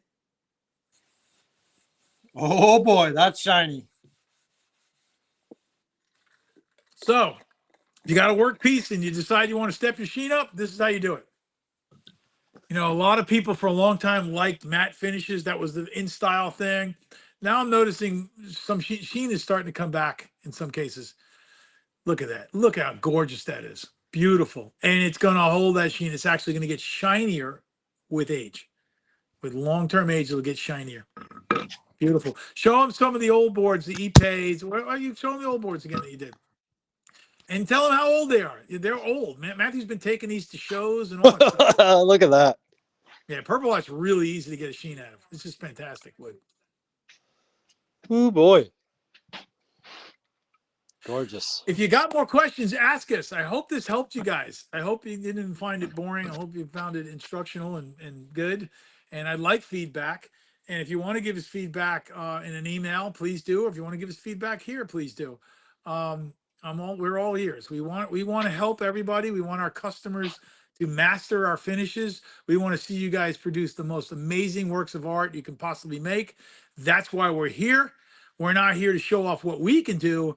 We're here to see what you can do with our products. And we're here to teach you to do what Matthew's doing right there. Can you take another question from Insta? I'll take as many questions as people want to throw at me. Moccasin Creek Woodworking.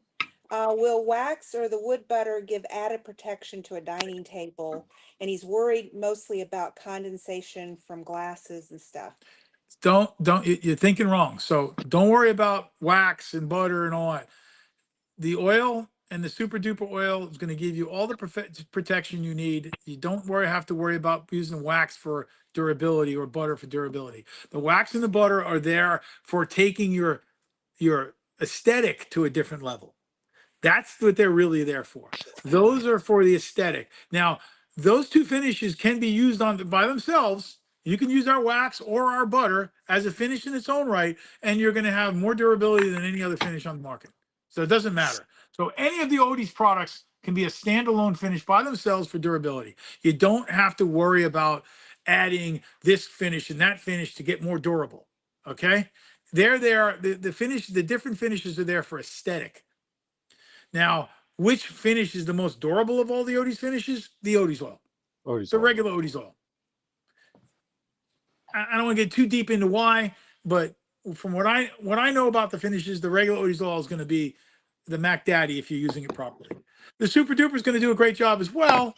The Super Pen is going to blow away the competition's garbage anyway, and our Super Pen is probably the one of the weaker of the finishes. For, let's put it this way, for durability, meaning like wearing it away, or maybe staining or something. But even so, the Super Duper is going to outperform the Super Pen is going to outperform anything else on the market, any of the other hard wax oils or anything like that. Okay, so our weakest finish blows away the competition's best finish. So you don't have to worry about adding wax and butter and this and that for durability. Stop thinking that way. You're going to get yourself into trouble. Okay. Master the oil. Understand that the oil is your durability. The butter and the wax are for aesthetic. And we can get into a deeper conversation about that probably in our next live stream, because this seems to be a recurring question. And we get this question often. You know, this is something we get from people on a daily basis. Actually, when we find people messing up, they're using that logic you just used, thinking that, hey, do I need to add butter or wax or this and that to get more durability? So sometimes we'll get a customer call us up and say, I did 5 coats of oil and 3 coats of butter and 2 coats of wax, and I did this and I did it all in the same day, and blah, blah. Oh my God, you screwed, and they find out they screwed up. Okay. And they find out they used way too much product. They didn't let the finish cure. They caked it on because they were concerned about durability. But the reality is your first coat of Odie's oil is going to give you all the durability you'll ever need if you apply it properly. So first learn how to apply the oil. Once you learn how to apply that oil, you're golden. Then we could start playing with aesthetic and changing things and tactile feeling and glow. I mean, the butter gives a different look than the wax. The wax gives it, a crisper look than the butter, and but the butter's softer and more of a glow. It's more of a rounder way of it gives a like more of a rounder glow. It's kind of, I'm getting into my, okay, JC, she's putting her hand up. I'm trying to pull you. Another question. So we could get into all those things in our next live stream. Go back. So Bear Maid is asking, can you use a random orbital 3 mm stroke for that second sanding, or do I need a rotary like Matthew used? Well, I'm American, so I think in inches. I don't think in millimeters. So Matthew, you're gonna go 3 millimeter is your probably your finer one, right? 3 mil, yeah, the 3 mil is the finer stroke. Yeah. Yep, the finer stroke. So that's like our 3/32. So for doing that burnishing, you want. no, wait a second, my brain just went gone. Okay, so it's like the same. So yes, you could use it for what? What do you want to know? You want to use it for? For his high gloss sanding? No, he didn't say. He just said he's just asking. He's talking about what Matthew was using. Yeah, he can use his 3 millimeter for that. Of course. Yeah, Matthew? you can. Yeah, you can use any sander. Oh, you weren't using a random orbital just then. You were using a DA sander. That's a rotary sander. It does have a bit of an edge over a random orbit because it has a higher burnishing capacity, but you can still do it with a random orbital. You can use the random orbital. Oh yeah, absolutely. Random orbital is actually the way to go. You can get yourself in trouble with one of those if you don't know what you're doing too, because you can burn your wood and all kinds. You can get yourself in a lot of trouble with the rotary sander. You want to use a random orbital. Random orbital is ideal. So his question is yes, that's the ideal thing to use. Go ahead. Okay. I'm not a fan of the rotary. Matthew's fine with it. I'm not a fan for our customers to use the rotary. Matthew knows how to use it. I've got 2 because other people go right through they'll go right through the color and everything with that thing. Yeah. Okay. Okay. If they're too aggressive, you can screw your piece up with it. That's why I kind of like you to use your air compressor for the next time you do it. Okay. Yeah, I can do. Do another one. Okay, Tracy. So you can turn your mic off. Don't worry about it. I'll do the talking. You just go ahead and turn the compressor on. It won't disturb us. I'll have to go upstairs and get another board in the house. Okay. Go ahead, Tracy. I've got a couple of okay, she's got questions. I'll answer them. You go get another board. So Jay. Or actually, I have a piece of maple here. Yeah. Quilted maple. I can do so that. Or curly you maple. might be able to answer this. We might have already answered this one, James. Jay Go For says, I'm applying to new sycamore. How do I get a higher gloss? Can you, because I know we probably talked about this. We just talked about it. Yeah. He needs to go back. You might he needs to go back and watch this on YouTube. Yes. Because we went. It doesn't matter whether it's new sycamore, old sycamore, or whatever. It's the steps you use. It doesn't matter what species it is. So he needs to go back and watch. He's someone that's probably just stepped in. Yeah, he did. He just. Yeah, I don't want to get back into all and Audio Von Self says, is it good for outdoors? Yes. And will reapplying prevent it from graying? So you might want to just touch on that. Well, this is off topic again. I don't want you to ask questions that are off topic, but that's okay. All right. So yes, excellent for outdoors. All the Odie's finishes are excellent for outdoors, except for the darks. I don't recommend using the dark oils outside. You can use them, but I'm just going to say the regular Odie's oils are going to perform better outside, but the darks will do fine. But the issue is just stick to the regular Odie's, not the darks outside. Yeah. Just put it that way. But I that's don't a want to good, get too much into it's a chemistry. good question for another live. So, so how do you stop it from graying? The best way to stop something from graying, the graying happens from the ultraviolet light from the sun bleaches out the wood. The best way to stop something from graying is using UV inhibitors. Well, the Odie's oil is naturally it's a UV inhibitor in its own right, so it's going to slow the graying down. But turn your mic off, Matthew. What you want to do is add pigment to your oil in an exterior situation where you're going to get a lot of sun exposure. If you're going to get a lot of direct exposure, ultraviolet exposure, the more pigment you use, the more ultraviolet, more sunscreen you basically have. All right. So the more it's going to inhibit the ultraviolet from damaging the wood. So I hope that answers your question. So exterior stains, you want to either make an opaque stain with the Odies is going to be the ultimate, or a transparent stain is going to be way better than with the clear. So the more pigment you use, the better. Yes, and you can reapply as often as you like. And what I've always found over the years is, if let's say we did a deck out of Odies with Odies, Ipe deck, whatever, and 3 years down the road it's starting to look tired or whatever. Well, or even grayed out in a couple areas. If you put more Odies oil on it or more super duper oil on it, the color actually comes right back. There's no reason to strip the board. There's no reason to sand it.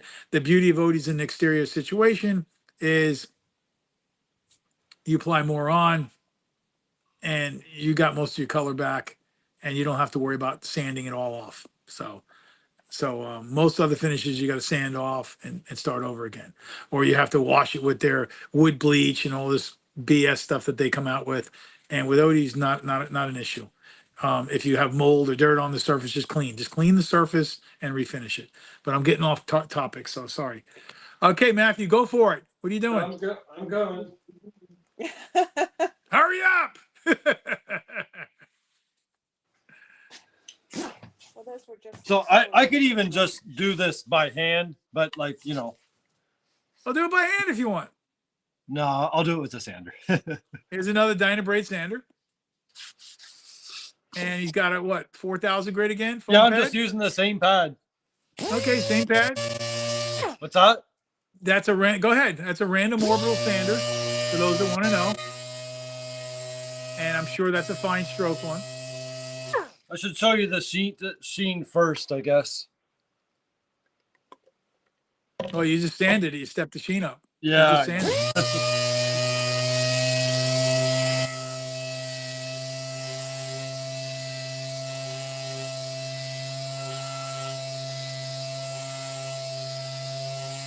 So fun.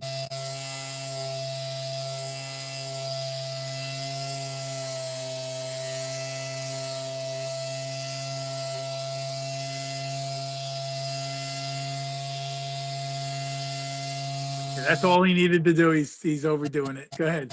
That's Matthew for you. I'm not overdoing nothing. Yeah, you are. We're trying to show a demo. I just want to show how quick it could be. It's all right. I'm glad you're thorough, and that's where you're supposed to be. But we're just trying to show the demo. That's all, real quick. So, Well, people have short attention spans. They don't want to watch. It's too long.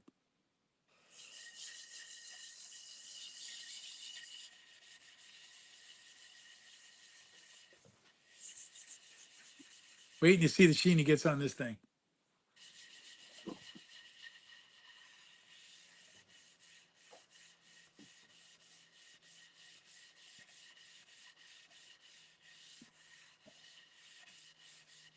See, he's obsessed. Okay, wipe it off.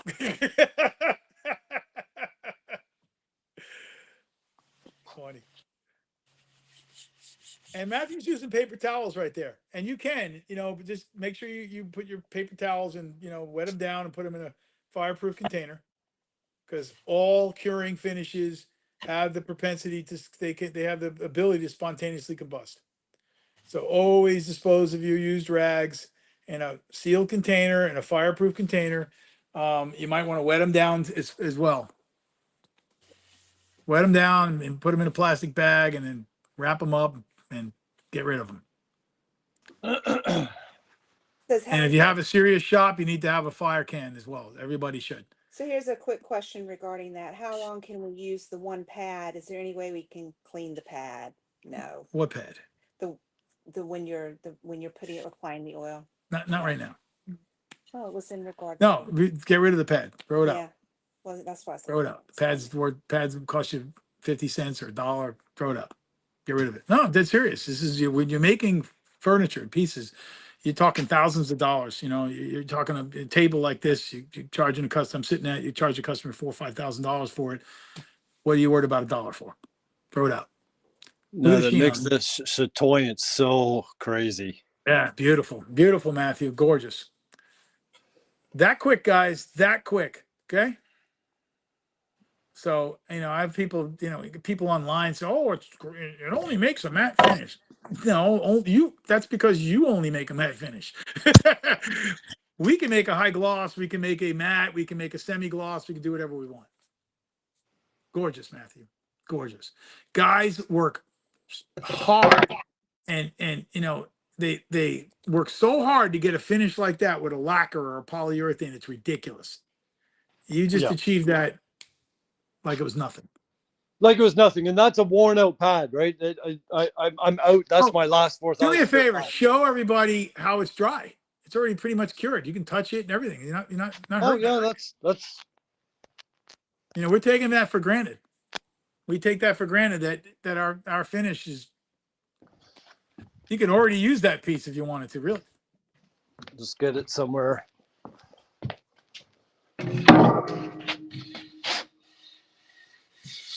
Matthew, you might want to pour some water on it to show them too.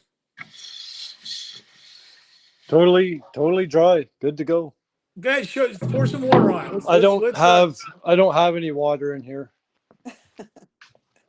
Okay. My sink's not hooked up. Maybe you can pee on it. I can't do that either. I actually had a floor guy that did all these tests, and one of his tests was peeing on it. Oh, they cut us off. I don't think I have any. Nah, that's empty. Yeah, I got my pipes and everything ran, but I don't have the water hooked up in here yet. Well, I think that's enough for tonight. And I really appreciate everybody joining. I really appreciate the questions you guys may ask. Oh, I may have got a few up here. Wait, Matt, can you show some Paduke if you have it? Matthew, show this guy some Paduke. Yeah, and thanks for the stream. Thank you, Adam. Thanks for asking the great questions. Thank you, everybody, for asking these great questions. I will be making an order tomorrow. You all sold me on it. Oh, thank you, Kevin Weber. And you probably can you can reach out to us. Send us an email, and we'll be glad to teach you whatever you need to know. So now this piece was not using that sheet. This would have been sanded up initially just through the sanding, but still, you know, very similar effect. Beautiful. And so this that Matthew did that by sanding through all the grits and got to that Paduke. But he could have did the same thing like he did on the Purple Heart, like the oak, the maple, whatever he did.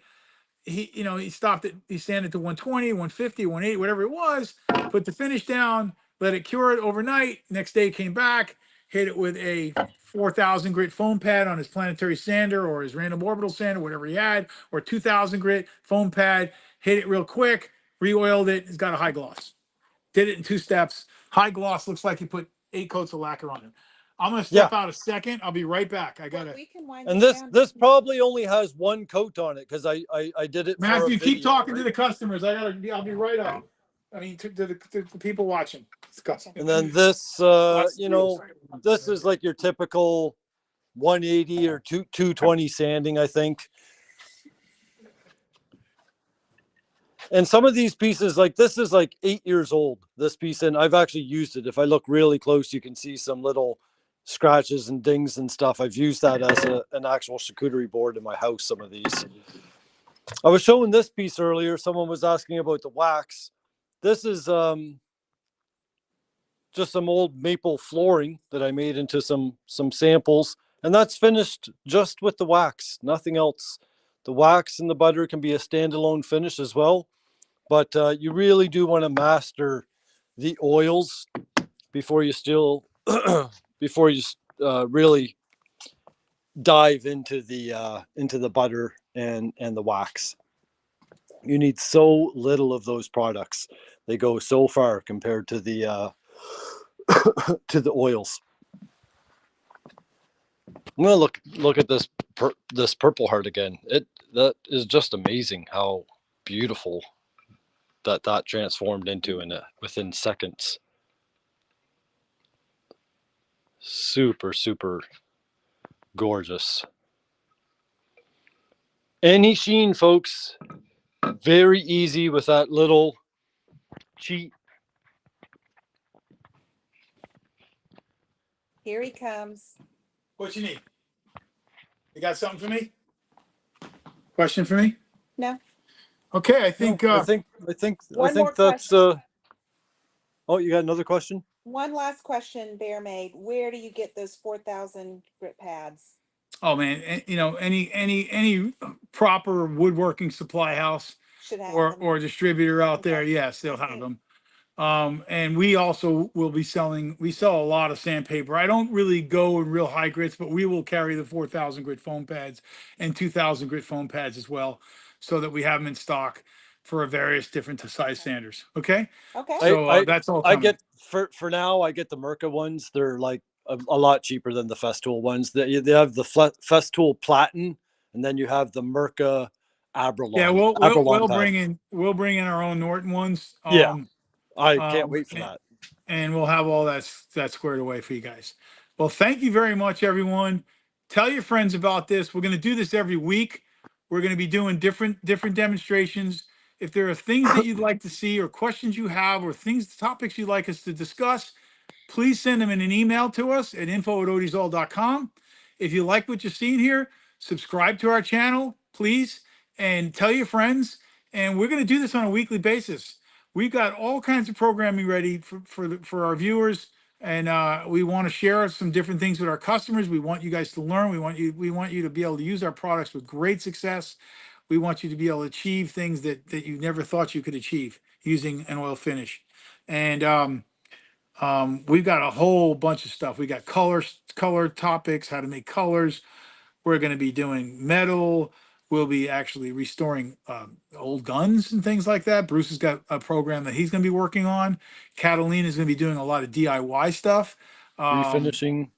Refinishing furniture, refinishing, little things around the house, even leather goods, all kinds of stuff. So then we got Paul and I are also going to be doing flooring demonstrations for the Yeah. flooring industry. They'll be flooring specific. So we're going to be actually having focused live streams on specific topics and for specific parts of the finishing industry. So I want to thank everybody for joining us. This worked out really great, and love the questions. And next time, just keep them coming. Yes, we are posting this on YouTube. So those of you that came in late and missed out on what we discussed, this will be on YouTube and it will live there permanently. And X. And X, it'll live on X as well. We like using X. X seems to be a really nice platform because Come join us on X. they don't seem to censor you or play any games, and you know, they seem to be pretty decent. The only issue I have with X is just like all the other ones, these algorithms they use are horrible. They So come join us yeah. there. But join us, tell your friends, help us beat these algorithms so that we can get our message out to others and we can teach as many people as we possibly can. Okay. So repair work such as water damage, scratches. Oh, how about repair work? Yeah, we can do that. You're not going to have damage with OEs, believe it or not. You're not going to have water damage or anything like that. Now you'll get scratch, wood. Wood's going to easily scratch, and it's going to be easily repair. We could do that in the next live We can stream. do that. I might even have pieces in my house, Odie's finished, that are many years old. They don't need to be refinished by any means, but we could do a quick touch up Gotta on fix this one scratch coffee or this table. dent or whatever it is. Why not? Yeah, we could do that. Yeah. So Peter, make sure you put that in an email for us at info@odysall.com, because we will take all these emails, we'll put them on the board, the team gets together, we'll discuss which ones we want to talk about, which ones are relevant at this time, and some might not be answered right away but we will do it down the road. So thank you very much, everyone. We're going to head out. Awesome. Great talking to you, James. Thank you to everyone for joining, and looking forward to seeing you here on the next one. Thank you, Matthew. Thank you very much. Talk to you soon, buddy. Awesome. All right. Now see if I can get this turned off from over here. I think. Yeah, this is funny. This is the funny part. I'm leaving the page. Hasta la bye-bye. Now I'm going to leave this one. I got to end it first over here on Yeah. let him end it. I'll wait for you. Okay. Let you. there, and then end it here. Okay. See you.